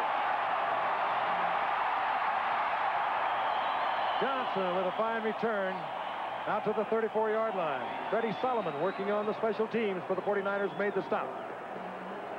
And in the days of the 49-man roster, Solomon would not have been out there. And Freddie's having a bad year this year. He's not caught very many balls. I don't think he scored yet this season at all. I'll tell you an interesting thing about Freddie Solomon. I've watched the 49ers on 3 occasions, and I bet at least 4 times Freddie at a key point of the game had his man beat for a touchdown, and Joe just did not get the football to him. That's Carl Mecklenburg. He has a cut over the eye. We'll get a report on that, but I would kind of give you a bet he'll be back in there, and very shortly. It's up dude, Mecklenburg. He started tonight. Dan Reeves saying, well, we just can't keep him out of there anymore. He'd been filling in at all the linebacker positions, and as a down lineman, he started tonight. Broncos, 1st and 10. The ball at their own 34-yard line. Elway. This is Sampson. Spins back inside. Gets 2, maybe 3, out to the 37-yard line before he's upended by Keena Turner. from an ego point of view, when you try to throw a hitch pass on a cornerbacks, Joe, I think, take that personally. They sure do. They really like do. And I know the first time they ran it, Dwight Hicks came up and really tried to lay it on, at the time, Vance Johnson. Second down, 7. Elway again. And Vance Johnson comes down with it. He'll have the first down just shy of the 45-yard line. And again, it's Dwight Hicks. Ordinarily, a free safety. O.J. talked about it in the first half. He's working on the corner. That's not where he's been working in the past. Ronnie Lott has been moved over to safety. Yeah, well, you know, as a quarterback, I believe in taking, or an ex-quarterback anyway, taking advantage of these matchups. That's what football's about. You try and get your best people on their people that can't cover. And right now, as we've been saying, he's a free safety. What's he doing at the corner? Well, you know they're going to run a hitch and go on him before this game is over. Dwight Hicks is still off about 10 yards of Vance Johnson. Elway under pressure. Elway tries to get it to Vance Johnson, who came back to give him a target. Elway broke the tackle of John Hardy. Good athlete. Saves the sack. It'll be second down and 10. This is what I meant a moment ago. Hicks is a good 11 yards off. Yes, but he's going to roll up into a zone coverage, and this is what fooled John Elway this last time, because John couldn't find a receiver. They helped Hicks with deep support on the inside. Yeah, this game is a game of moves and counter moves, and I think what they were trying to do is hope they would throw the hitch pass on that play, and Hicks would have been in the end zone going the other way. Second and 10. The blitz is coming, and Elway eases out of the pocket. Look back to Sammy Winder, and he is unable to hold on to it at the line of scrimmage. It'll be third down and 10. Keena Turner was defending Sammy Winder. They continue to work on Mecklenburg on the sidelines. And unless that cut is where the harness of the headgear will be rubbing on it constantly, we would suspect that Mecklenburg will be back. Well, the momentum of this game certainly has changed, and this is a very big play for Denver. If they don't get the first down this time, they give the ball back to San Francisco, and San Francisco is wound up.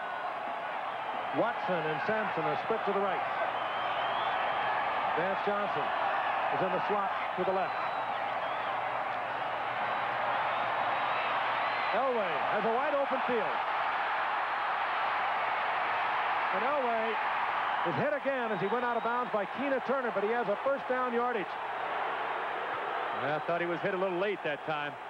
Yeah, I would say on that play he was hit out of bounds, and it should have been a flag. Elway had a wide open field, and he just spotted the first down marker. Got a bit of a block from Steve Watson, but it did give him enough area to get the first down. And Keena Turner made a good play on it. And you sort of sense that he had, because that happened right in front of the Bronco bench. Had it been a little out of line, Keena Turner might have got some action from the players on the sideline.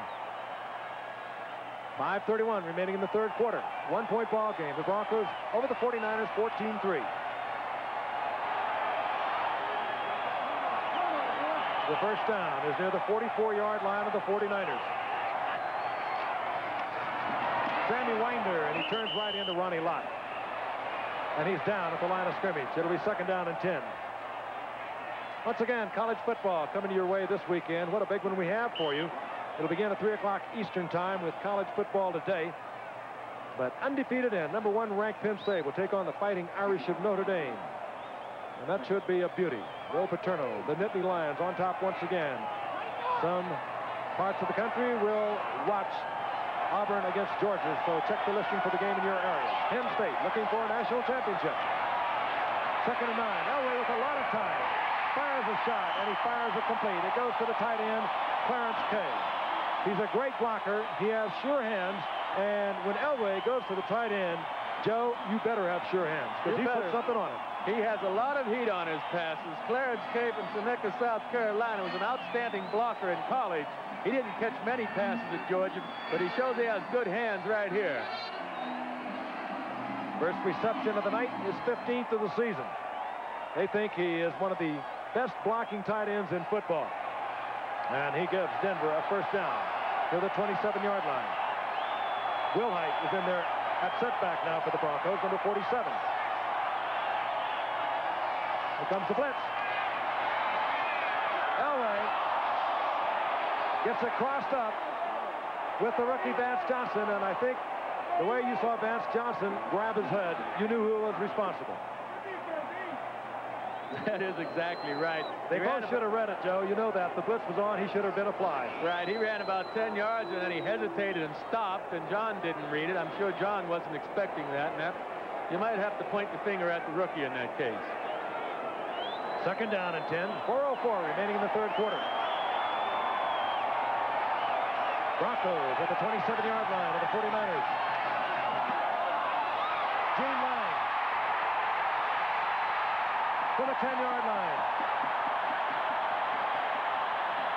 Superb call. Second and long yardage. The draw play. And Lang makes the most of it. And watch Keith Bishop and Billy Bryan, the center and left guard. They do a good job of blocking here and opening up that hole. The blitz was on. And when you can pop a draw against the blitz, you'll get big yardage, and Lang did. It'll be first down, goal to go. Denver inside the 10. Out to the left goes Watson. Vance Johnson goes to the right.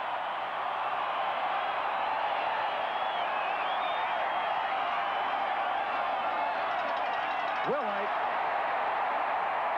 And Gerald Wilhite inside the 5 to the 3 before he's upended by Keena Turner. Well, Dwayne Boyd almost made an excellent play on that play. He got his hand on Wilhite. But Wilhite did a good job of shaking him off. And one thing a great back will do for you, when he gets down near the goal line, he'll turn upfield and get as many yards as he can. And Wilhite covered the ball up and got about 4 or 5 yards instead of just worrying about running out of bounds. Super football game. The 49ers were on the ropes in the first half. They came back to close it to within 1 point. Now Denver is coming back. They are threatening. Second down, goal to go. 3 tight ends are in. That's one of them on the move, Mike Barber. Wilhite upended. Depending upon where they mark it, it will be between the 2 and the 3. Michael Carter, who's playing a super football game for the Niners tonight, is at the bottom of that pile, and he's slow getting up. They're using Jim Farnhorst in their linebacker too this second half, San Francisco is, and he came in hard from the outside that time and helped break up that play. They also got Manu Tuiasosopo in there, and he's a little quicker than Carter, not as strong, and he's been getting some pretty decent penetration up the middle. He's number 78. Third down, goal to go. Wilhite again. They will not give it to him. It'll be fourth down and inches. So now, decision time for head coach Dan Reeves. And they'll go for it. Not even a moment of hesitation. Yeah. As I said, this is a street fight now. They're talking about each other's parents and everything at this point. They also believe that if they don't make it, their defense is going to hold the 49ers from the 1-foot line. Get the ball back in good field position and have another opportunity to score. 75,000 plus, and they're on their feet here at Mile High Stadium. Fourth down, goal to go. 13th play of this drive. It started at the Broncos' 34-yard line.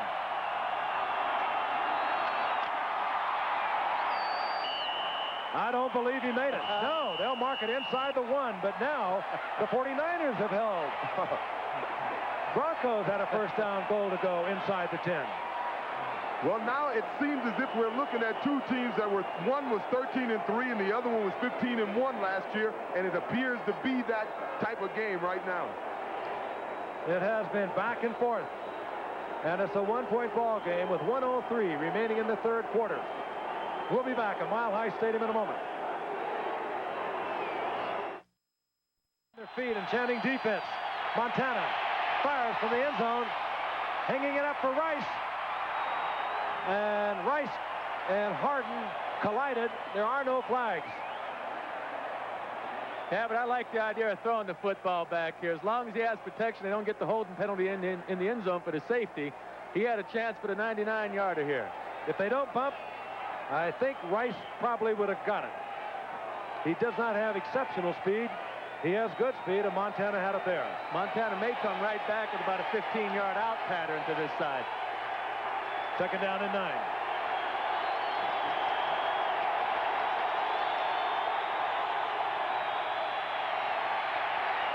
Roger Craig, and he drops the ball. Incomplete. Ken Woodard was offering the coverage out there. Let's go back. This is 4th down. Less than a yard to go. The Broncos in possession. Dan Reeves saying to Bill Walsh, I'll go. Also on 4th down. Sammy Winder, as you see from the reverse angle, is hit by Ronnie Lott first and held short of the touchdown. So now each team has been held out of the end zone on 4th down and short after having a 1st down and goal to go inside the 10. 3rd down and 10. Wilson has split left. There are 2 tight ends in. Roger Craig. He knew he had to get it out of the end zone to avoid the 2 points. And now the pressure will fall on the punting unit. Max Runninger, who in the first quarter had a difficult time with a 1-yard effort. And he has to be very careful. He does not stand out of the back of that end zone. A bad snap could force him out of the end zone and would have a safety. As it is, he'll have to punt more quickly than he ordinarily would because he cannot take his full drop on a spread punt. As you can see, the 49ers do not have anyone on the outside. But Runninger gets off a great kick. Vance Johnson from his 48-yard line. And the tackle at the 45-yard line on a 49-yard punt under pressure by Max Runninger. Ron Ferrari down there to make the stop. So the Broncos will have good field position once again. It's the Denver Broncos. They are 6-3. A win tonight, and they will take over sole possession of first place in the AFC East Western Division. San Francisco 49ers, they're 5-4. They're chasing the Los Angeles Rams in their Western Division of the NFC. It's been a seesaw game in terms of momentum. The Broncos having most of it through the first half, and the 49ers roared out in the 3rd quarter. And right now we have a 14-13 game with the Broncos at 1st and 10 at the 49ers 45-yard line. Elway back. Again, a lot of time. And a wide open receiver is Vance Johnson. Elway put the pressure on the cornerback, the zone coverage. The underneath man had to come up and play the run. Vance Johnson came back. He gets the 1st down near the 31-yard line. And that's the end of the 3rd quarter. So Broncos 14, the 49ers 13. We'll be back after this from our stations. Hope you're enjoying tonight's game between the Denver Broncos and the San Francisco 49ers. It's been a beauty. 20-degree temperature here in Denver. A capacity crowd of 75,000 plus. They are really into it. Partisan Denver Bronco fans. 13-3 with the Broncos a year ago. The 49ers defending Super Bowl champions with a 15-1 record. Playoff victories over the Giants, the Bears, and of course the stunning upset of the Miami Dolphins. Right now, as we begin the 4th quarter, the Broncos have the football. It's 1st down and 10. They're at the 31-yard line of the 49ers. And the Broncos lead it 14-13. Elway wants Watson. And Watson with good coverage by the cornerback, Eric Wright. Elway tried to squeeze it in there, but it was good coverage by Wright. It'll be 2nd down and 10. Arguably the best defensive back of that secondary that all went to the Pro Bowl, all 4 of them.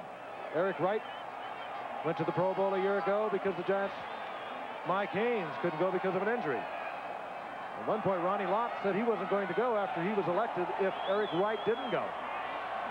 As it turned out, they all went. 2nd and 10.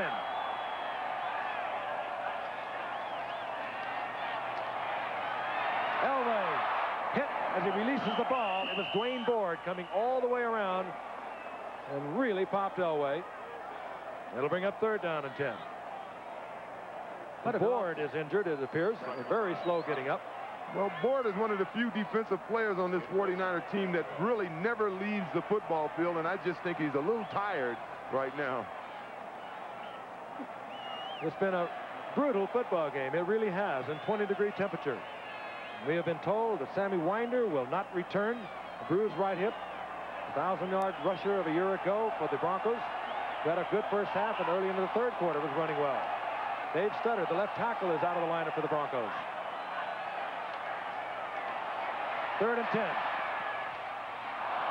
It was Elway getting it to Watson one more time, and again, good coverage. It'll be 4th down. In Denver, can Carlos reach it? That's the question. His career best is 50 yards. This will be about a 47-yard effort. Very steady kicker. He's 18 of 27. Of his 9 misses, 4 were 50 yards or more. So they rely on him to put it up there about 50 yards. Last year in consecutive games against Seattle and Kansas City, he had a tie kicking effort hit the crossbar. A lot of distance. But he hooks it left. And the 49ers will get the ball back at the line of scrimmage, the 31-yard line. Carlos misses from 47 yards out. We'll be back in just one moment.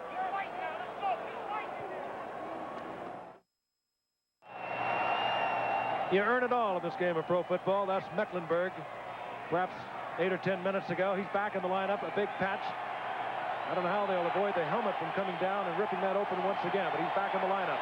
1st down and 10. The 49ers at their own 31-yard line. 14:40 remaining in the game. The 49ers trail by 1. Harmon, and he is pounded. Rulon Jones. What a hit. Rulon Jones working against Bubba Paris, number 77. Watching. And Denver is back to the 4-down lineman defensive front. A loss of about a half a yard. Let's still call it 2nd down and 10. Seesaw game emotionally. Earl Cooper took his eyes off that one. That could have turned into a 49er 1st down close to midfield. Well, Earl Cooper has been in a little disfavor with Bill Walsh this year. They had a final drive against Detroit, a game that they could have won, and he had 2 drops on that final drive. And that's the ball he could have caught. And, of course, if you recall, a catch in the end zone, if he would have caught it cleanly, would have been a touchdown earlier in this game. 3rd down, 10. You'll hear the crowd get into it. Stadium is rocking. Montana was hurried. It's incomplete. The attempt at Dwight Clark, and the 49ers will have to punt.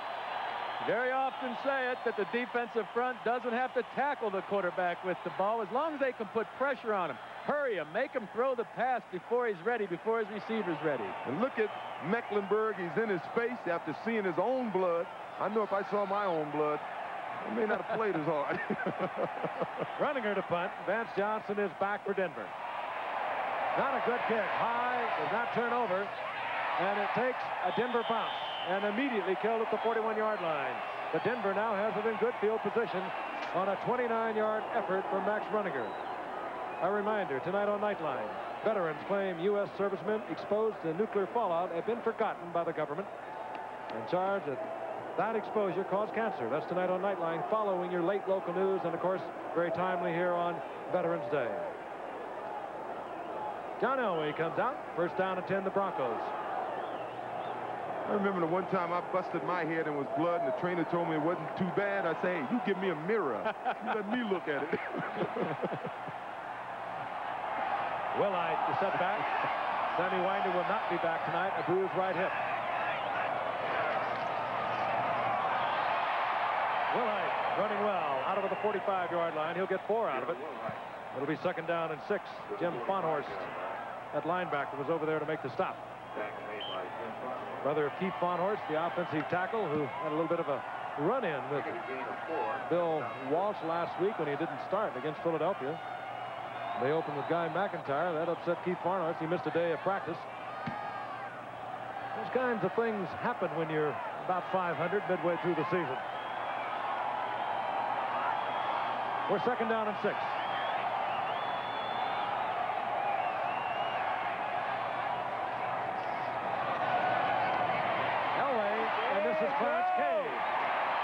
And the big tight end gets the 1st down inside the 45-yard line of the 49ers. That was a terrific job by John Elway just getting the ball out to Clarence Kay. He really was was off balance. That was quite a pass. Mecklenburg on the sideline. Those defensive players, Joe, they can bleed and hey, they don't even think about it. I have never met a defensive player that was playing with a full deck. Wait a minute. No, I'm sorry. Hey, Frank played good defense. I was going to point that out. Give us a half a deck at least. On first down. Elway rifles it out to the rookie, Vance Johnson. I believe with a little better effort, Vance could have gotten a couple of more yards that time. Johnson will get about 3 out of that. We'll bring up second down and 7. Good defensive effort over there on the left side by Eric Wright. It's surprising that Eric was able to hold him to 4.5 yards because he was playing 10 yards off Johnson, and when the ball was snapped, he dropped back another 5 yards. Vance ran out of bounds. That's what I couldn't figure. Second down and 6.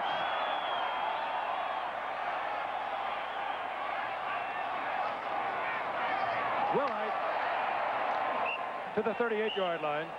It'll be third down and 3. Hit there by Jim Stuckey. Elway thus far is 17 of 34, 193 yards, a couple of touchdowns, 1 interception. A typical Elway game and a typical Bronco game. They keep pounding, they keep hitting, and all of a sudden you get down to the final minutes, and so many times it's come down to overtime and the final couple plays of the game. That is, if you erase last week's loss 30-10 to the Chargers, who really are on the move in the AFC West.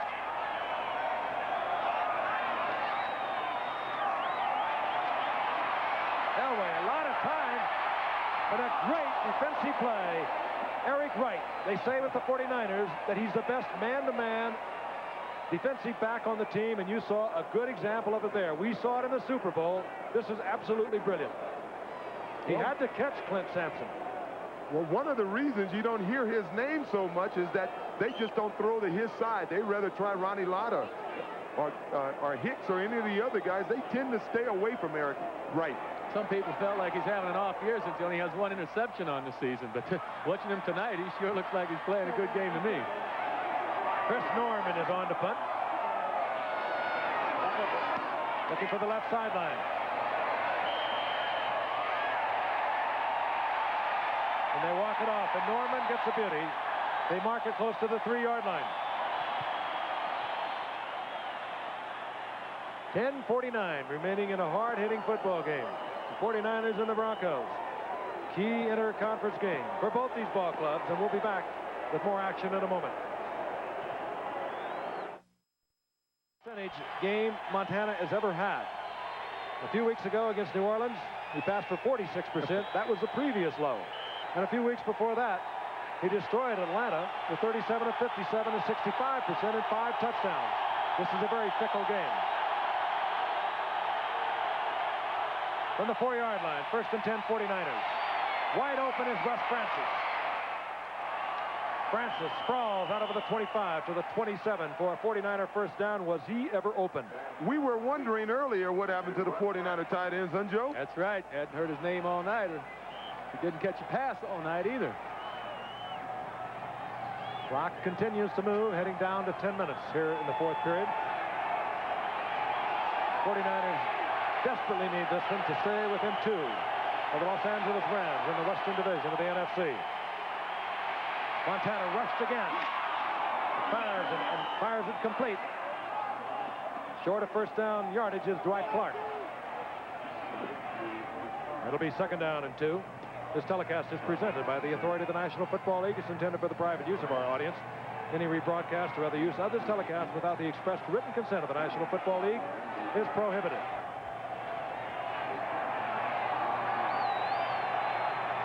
Second and 2. 49ers near their own 37-yard line. Denver drops into a 4-down line front. And Roger Craig exploits it, drops the ball at the 45, and it's loose. And they're saying now that Roger Craig was down at the 45-yard line. It'll be another 49er first down. Well, even if he wasn't, Mike Wilson was playing heads-up ball downfield, and it appeared as if he would have come up with the fumble. Over the right side, good work by Randy Cross, Keith Farnhorst. Big opening. And coughing it up at the 45-yard line, but after he was down is Roger Craig. You know, one thing I'm impressed with Joe Montana is the fact that he's only had 6 interceptions this entire season. Now, I know he's only completing 20-some% of his passes tonight, but he hasn't completed one for the Denver Broncos yet, so he's keeping this low interception rate intact. Jinx, jinx, jinx. Montana on first down. The blitz was on, and Jerry Rice was wide open, and he gets the completion. He's in Denver territory near the 42-yard line. A 12-yard pickup. Good blocking for Montana. And this is single coverage by Steve Wilson. He knows he's covering the rookie speedster. Man for man. He has no help whatsoever. He lays way off. Montana fires it in. They've marked it now just inside the 44-yard line. Rice now 3 receptions, 52 yards.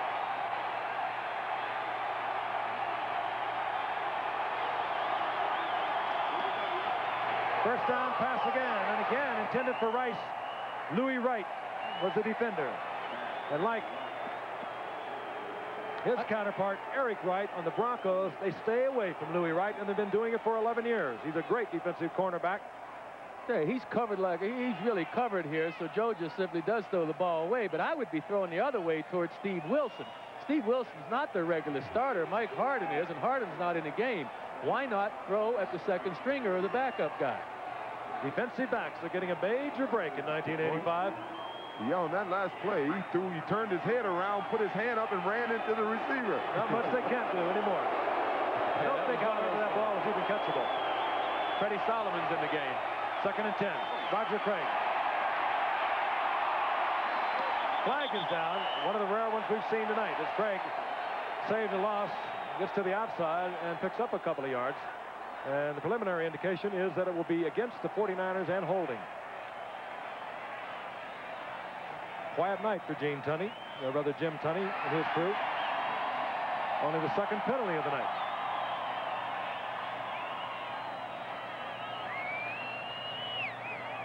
It's a tough penalty because even though it would have been 3rd down, one medium completed pass, the 49ers would have been in field goal range, and of course all they need is a field goal to take the lead. And this field position is going back and forth, back and forth. It's a good football game. 77, 10 yards. Still 2nd down. The lead blocker on the play over the left side, Bubba Paris. Down will remain the same, but the 49ers will be backed up to their own 47-yard line. This drive started at the 49ers' 3-yard line, and they have just suffered a major setback. Bill Walsh sends in 4 wide receivers. Solomon is in there with Jerry Rice, Mike Wilson, Dwight Clark. Now let's see what Denver do to counteract that. I'd go with the 5-down linemen. The way my corners are covering, I think they probably couldn't get away with it. 2nd and 20. Once before, long yardage, 4 wide receivers. The 49ers came at the draw play to Roger Craig. This time they'll put it up. Should have been picked off by Louis Wright, and he knows it. They tried to squeeze it in. Did Joe Montana to Jerry Rice, and the 49ers were fortunate that ball was not intercepted. Well, I don't know what Joe was looking at that time, but he certainly threw in the coverage. He got lucky. That should have been an interception. 3rd down and 20. Broncos have 6 defensive backs on the field. Tough to find the open receiver. They'll give you a bunch of it, but they won't give you 20 on 3rd down.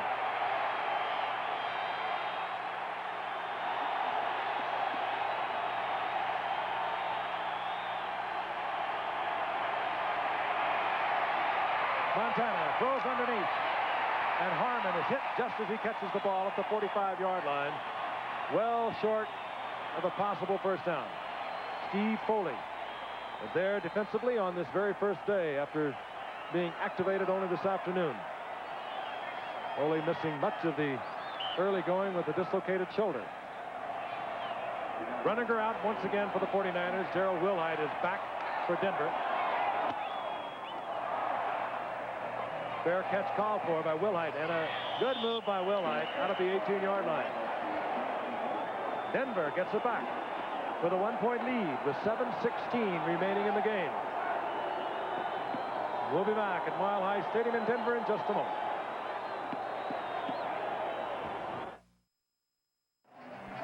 Back at Mile High Stadium, and we'll be in the nation's capital next Monday night for the Redskins and the New York Giants. Meanwhile, we have a beauty going on here in Denver. The Broncos with a 1-point lead, 7:16 remaining in the game, have a 1st and 10. The ball at their own 19-yard line. Wilhite, with Sammy Winder injured, remains as the setback for the Broncos. Draw play, Wilhite. And he just explodes out over the 25-yard line near the 26 for a gain of almost 7. It'll be 2nd down and 3.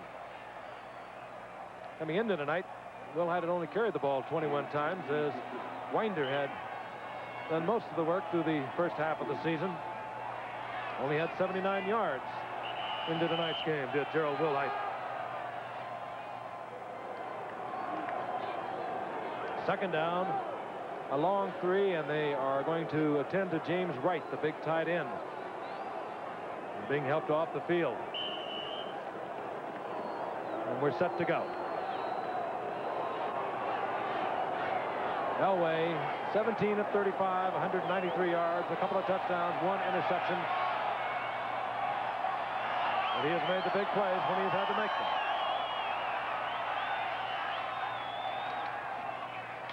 Wilhite hit at the line of scrimmage and just squirms for about a yard and a half.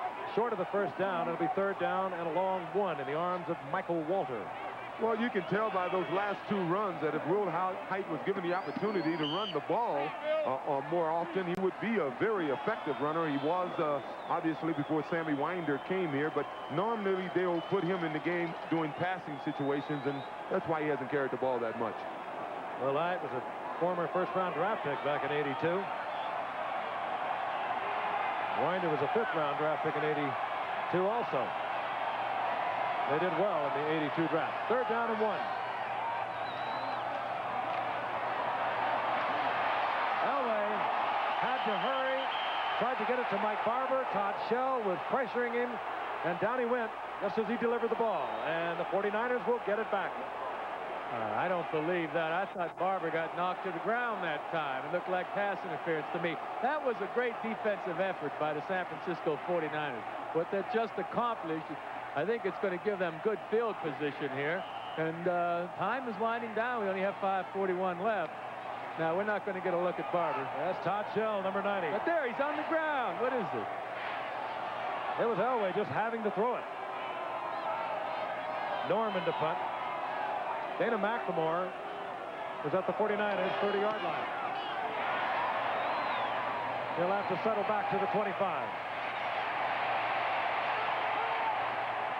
Turns it inside, gets out to the 37-yard line. So the 49ers, with 5:30 remaining in the game and trailing by 1, have good field position. That was a 47-yard punt by Chris Norman. The final word to Mr. Cool, Joe Montana.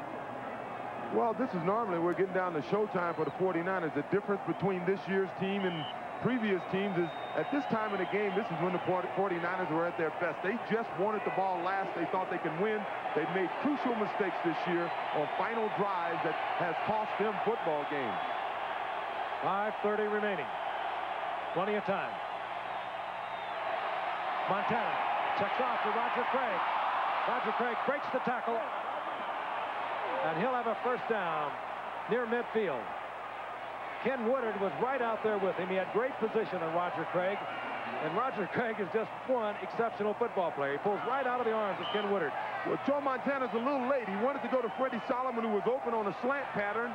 He went to Roger Craig, and once again, here's a guy that spends a lot of time working on his leg motion, and he does an excellent job of breaking the tackle and getting upfield.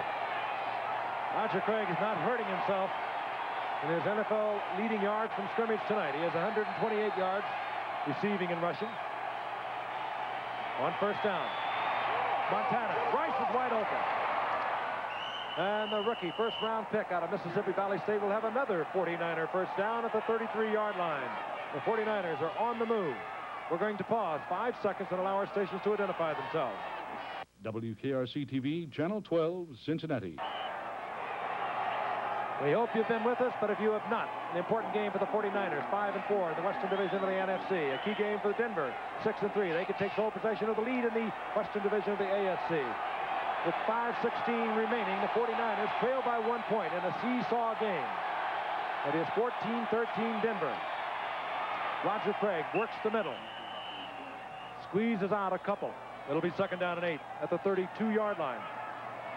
Boy, in this day and age of high-scoring football games, the score's 14-13, and it's been one of the more wide-open, exciting football games I've seen in quite a while. It sure has, but still a defensive struggle. That's what the Broncos are used to. Roger Craig, look at the night he's having again. Huh? This guy will be the first NFL back, I think, this year to go over 100,000 yards, rather rushing and receiving. But a Super Bowl game we watched him have, Roger Craig. 49ers, 2nd down and 8.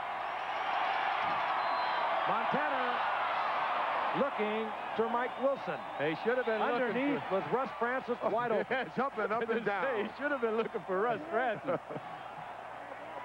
Russ will get a complex. Let's just watch him. Nobody bumped him off the line of scrimmage. He just cruised down there wide open. Not anyone even near him. Yeah, they've just been ignoring the tight end all night. 3rd down and 8. Montana, 14 of 36.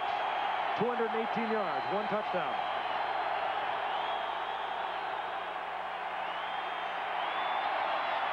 Dwight Clark, and he slips and goes down short of the 1st down. He's at the 27-yard line, about 4 yards short of the 1st down. It was Steve Wilson who hit Dwight Clark, who slipped and went down. I tell you, though, that's a big 5-yard for Ray Wersching. That's a real big 5 yards for him tonight.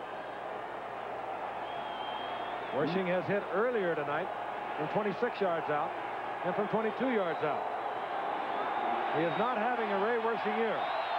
The difference between a 45-yard field goal and a 50-yard or 51-yarder. From 45 yards. Spanked well.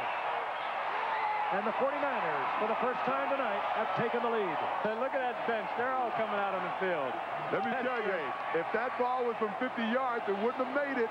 There is affection. They know that Wersching has been struggling somewhat this year. I hope they know this game isn't over. 3:46 remaining. So many times over the years, we've been involved in games with the Broncos where it always comes down to the wire. Here it is again. Cavanaugh with the perfect hole. Earlier, if you were with us, you saw Cavanaugh on a 22-yard attempt. Almost hit with a snowball. It splashed right in front of him, bobbled the ball, and they missed an opportunity from 3 points from inside the 10-yard line. Well, the 49ers must be proud of their defense. They've shut out this Denver team in the 2nd half, and it's down to 3 minutes and 46 seconds. Can they continue to play the ball they played since they've come out at halftime? Perhaps it goes back to what we talked about in the 3rd quarter. Bill Walsh at halftime. George Seifert, the defensive coordinator. There had to be a little chewing out going on in there. Appealing to pride, whatever it might be. The 49ers came out a different football team in the 3rd quarter. Sure have. You know, being an ex-quarterback, I was never one to really get tired. I'm just wondering with this high altitude if it's going to affect these 49ers here late in the game. Conditioning-wise. Wersching hits it. Here's Gene Lang. Good run back by Gene Lang. The 31-yard line, hit there by Derek Harmon, who has seen a lot of action replacing an injured Wendell Tyler. You take a Wendell Tyler out of this lineup, and you have lost a great deal. Tyler set a 49er rushing record a year ago with over 1,200 yards. He's unable to go tonight because of a knee and ankle problem. There's Dan Reeves in his 5th year after coming here in 1980.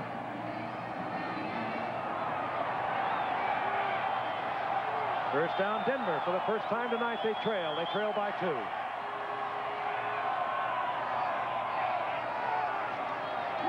Draw play. It's Will Height.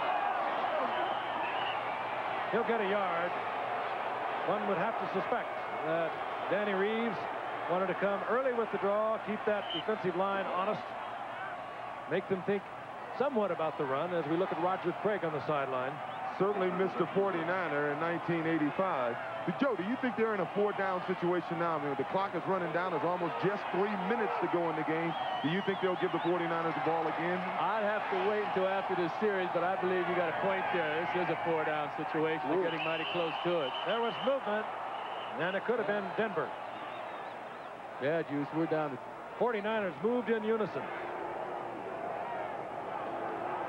one thing in the 49ers' favor now. They have some fresh people in. You mentioned Gary Johnson and Fred Dean earlier. Well, they're in the game now. They are fresh. They have their pass defense unit in there. Hey, this penalty hurts. Denver will be backed up 5. Illegal movement. I still must believe no matter what the down and distance is on 4th down, Denver will not give up the ball again. Keith Bishop over the left guard, moving early. It'll be 2nd down and 13. Well, they have 3 timeouts left in the 2-minute warning, so again, we'll have to see what happens here. Rookie Steve Sewell from Oklahoma, number 30. He's in the backfield for the Broncos. Good receiver, Sewell. He's in there with Gerald Wilhite, also a good receiver. Elway, a lot of time, tried to get it to Sewell. Threw it low, it's incomplete. There was good coverage. Jeff Fuller in that prevent defense of the 49ers was there. It'll be 3rd down, 13. Well, we won't have to speculate much longer. I really don't think they'll go for it. If this is an incomplete pass with this much time left and 3 timeouts and 2-minute warning, I think they punt the ball at this stage. No chance unless they get it up really close.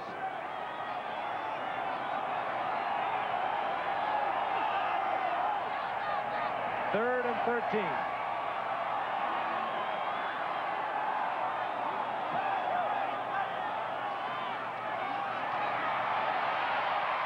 Elway gets out of the traffic. Looking deep for Watson. And Dwight Hicks was being fooled by Watson. A flag now goes down. Steve Watson tried to work back very casually. Dwight Hicks did not even know the ball was coming, and he ran right into Watson. Now take a look at this. Watson plays this really cool. Elway now is back in the traffic, getting in trouble. Now Watson just casually, he'll look over his shoulder. Now he knows the ball right here is coming. And he just fools Hicks. Now he tries to play back into it, and he draws the penalty.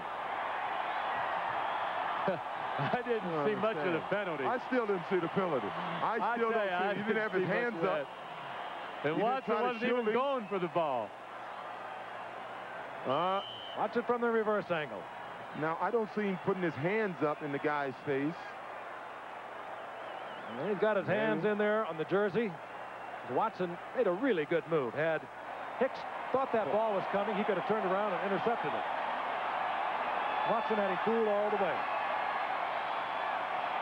Denver on the move. 1st and 10. Ow.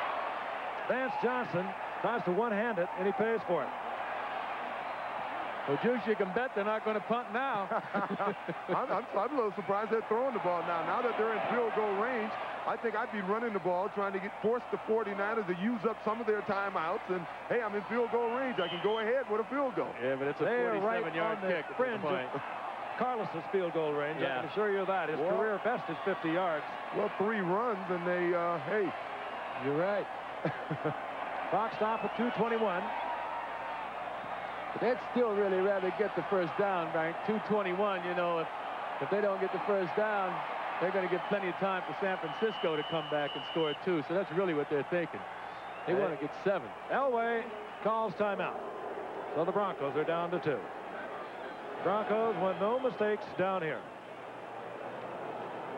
They are in good shape. They have a 2nd down and 10. They're at the 31-yard line of the San Francisco 49ers. On the sideline, there is a very nervous Rich Carlos. If they have to go from here, it will be about a 47-yard attempt. They got to run it. They could give him 4 or 5 yards. It would certainly be much easier. Don't take the loss. Ronnie Lott. Watson to the 10-yard line. Ronnie Lott had his hands on John Elway. But a strong arm to get that ball to Steve Watson. All arm. Well, running backwards, not even laterally. Elway was moving away from the line of scrimmage. The 2-minute warning here at a delirious Mile High Stadium in Denver. The 49ers have a first down goal to go. Or the Broncos do. This is what you have to love about this youngster. Ronnie Lott is right there. Almost has his arms on him. Elway strong arms it to Watson, who is man for man because of the blitz. On the coverage was Torrey Nixon. And the Broncos, third down and 10. They get a first down goal to go inside the 10 of the 49ers. 2 minutes remaining in the game. 49ers leading 16-14.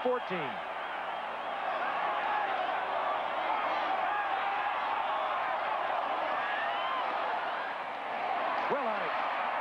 There's a collision at the 11, and Wilhite, helmet off, sprawls back to the line of scrimmage. And that's all. Ricky Ellison there first. Oh, I'm surprised the 49ers are not calling timeout. Here we go. There it is. The 49ers stopping that clock. That play using 15 seconds. And now the 49ers are down to 2 timeouts. Listless throughout much of the first half. They roared out in the third quarter. They took the lead in the fourth quarter for the first time. They have the lead by 2, 16-14, with 1:45 remaining in the game. Both the Broncos and the 49ers have 2 timeouts. Well, the 49ers may be thinking about that field goal they didn't go for on 4th down earlier in the game. Bad snap. Well, that may have been a snowball. And a snowball attack on the holder. Kavanaugh. 2nd and 10. Wilhite. 49ers will use quickly another timeout. Stops the clock at 1:38. And one would have to suspect that we will see John Elway, after the conference with Dan Reeves, come back out and do much the same thing. Although Wilhite is slow getting up now. Hey, Joe, have you ever seen a quarterback like this? Going into the game, we knew the 49ers felt they had to keep him in the pocket. They didn't want him to roll out. I'll tell you one other thing about John Elway. Like most key men that I know, he, Joe Montana, Joe Namath, and yours truly, all in the last 2 months had little girls. Hey, all right. John Elway and his wife Janet had a little Jessica, as a matter of fact. That was back in October. Montana and his wife Jennifer, they had a little Alexandria. Only the real men. You guys are all snapping off girls. Well, the real men, I think. There you go. The 3rd down, goal to go. Ball near the 5-yard line. That's the time remaining. 49ers have 1 timeout. Elway, this is Wilhite. And the 49ers quickly use that timeout, stop the clock with 1:31. And we'll see the field goal unit for San Francisco. And even should they make the field goal, which they should, the 49ers will have 1:31 remaining in the game, but no timeouts. And who better to have at the controls than Joe Montana? We could have Joe Namath out. Well, we don't have a cinched field goal here yet either. We've seen some muffed snaps and muffed handling of the ball tonight. We saw a bad snap on the punt. So this game is this field goal is certainly not a cinch. Not a good night for an open-footed kicker either. It's a little frosty around here. Well, it's going to be interesting because the 49ers, as I mentioned earlier, they're a team that in the past, the attitude of the whole team, the organization was, if we got the ball last with a chance to win, we will win. This year, that has not been the story. They've had dropped passes, penalties. They've made mistakes under those circumstances. And looking ahead, too, Carlos hasn't been kicking the ball off. If he makes this field goal and has to kick off, he hasn't been kicking it deep. So San Francisco, on the kickoff return, should have good field position to go to work. So here's Carlos. He's had time to think about it. They missed tonight from 48 yards out. This is considerably closer. It'll be a 25-yard attempt. Gary Kubiak is the holder. Keith Bishop is a snapper on the field goal unit. I don't expect we'll see any snowballs.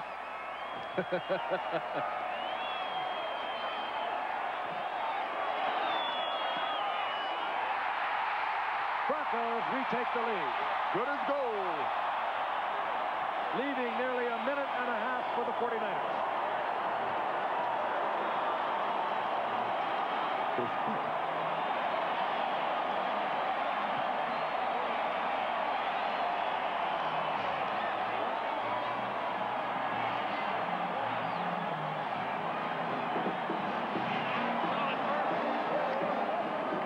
What a strange life a kicker leads. Everyone loves him when he makes one. You miss one, hard to find a friend.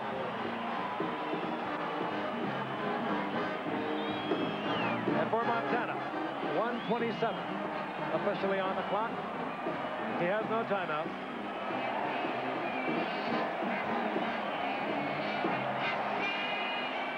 Carlos has not kicked off well tonight on his kickoff. San Francisco has averaged getting the ball out to the 33-yard line. That would be indeed a help at this point.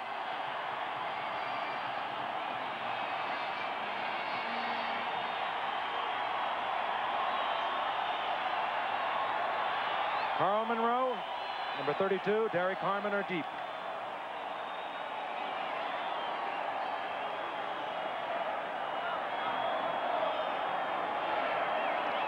It's a great crowd, it really is. Leave out 2 or 3 yo-yos with the snowballs. And they're great fans here in Denver. So expectant about Major League Baseball coming in the near future. So much has been talked about in the league meetings about Denver getting Major League Baseball. You have to believe it would be sensational here.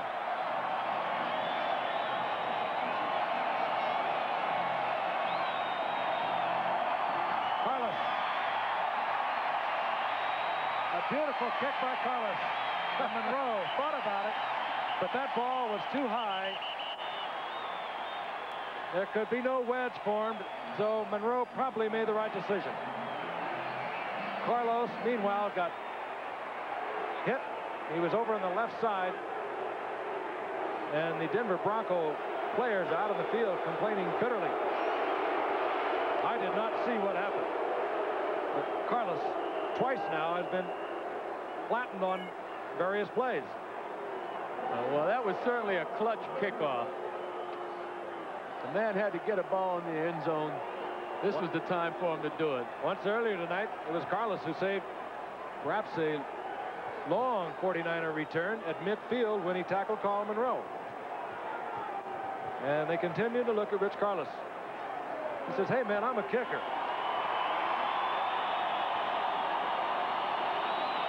They better start wearing more pads if he's going to get this active out in the football field. Some hip pads and rib pads, maybe even a shoe on his right foot. I mentioned we'll be watching the 49ers twice more in the next 3 weeks. At home at Candlestick Park next Sunday against Kansas City, followed by Seattle here on Monday Night Football, November the 25th. Then it's Washington on the road, and then December the 9th, we'll bring you the 49er Ram game from San Francisco.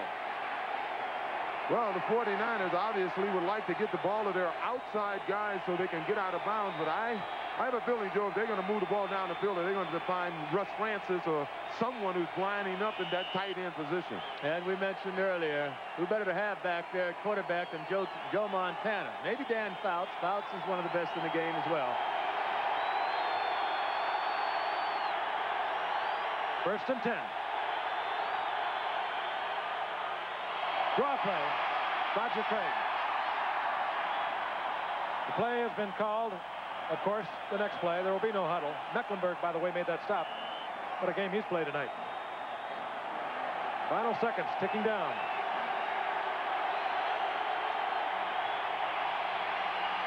Montana. Incomplete to Carl Monroe. It stops the clock at 1:04, or rather Derek Harmon. Very typical of what's been happening to the 49ers on final drives this year. Third down and 5, which is almost meaningless at this point. You want to bet they don't punt, Joe? I don't think they'll punt. I'm really surprised with Russ Francis has only caught one pass tonight.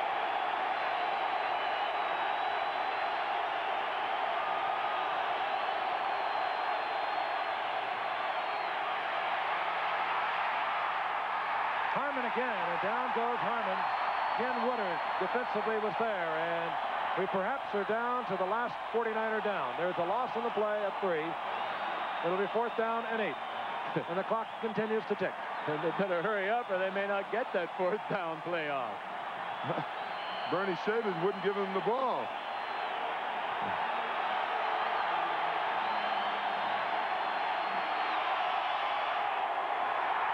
Open field tackle. And a good one it was. Randy Robbins, who missed much of the season with a broken arm. He makes the tackle on Roger Craig. Denver gets the ball back. They'll have the victory. They will take over sole possession at first place in the AFC Western Division. 1 game ahead of the Raiders. 1 game ahead of Seattle. 2 games ahead of San Diego. The Chargers will be coming in here next Sunday.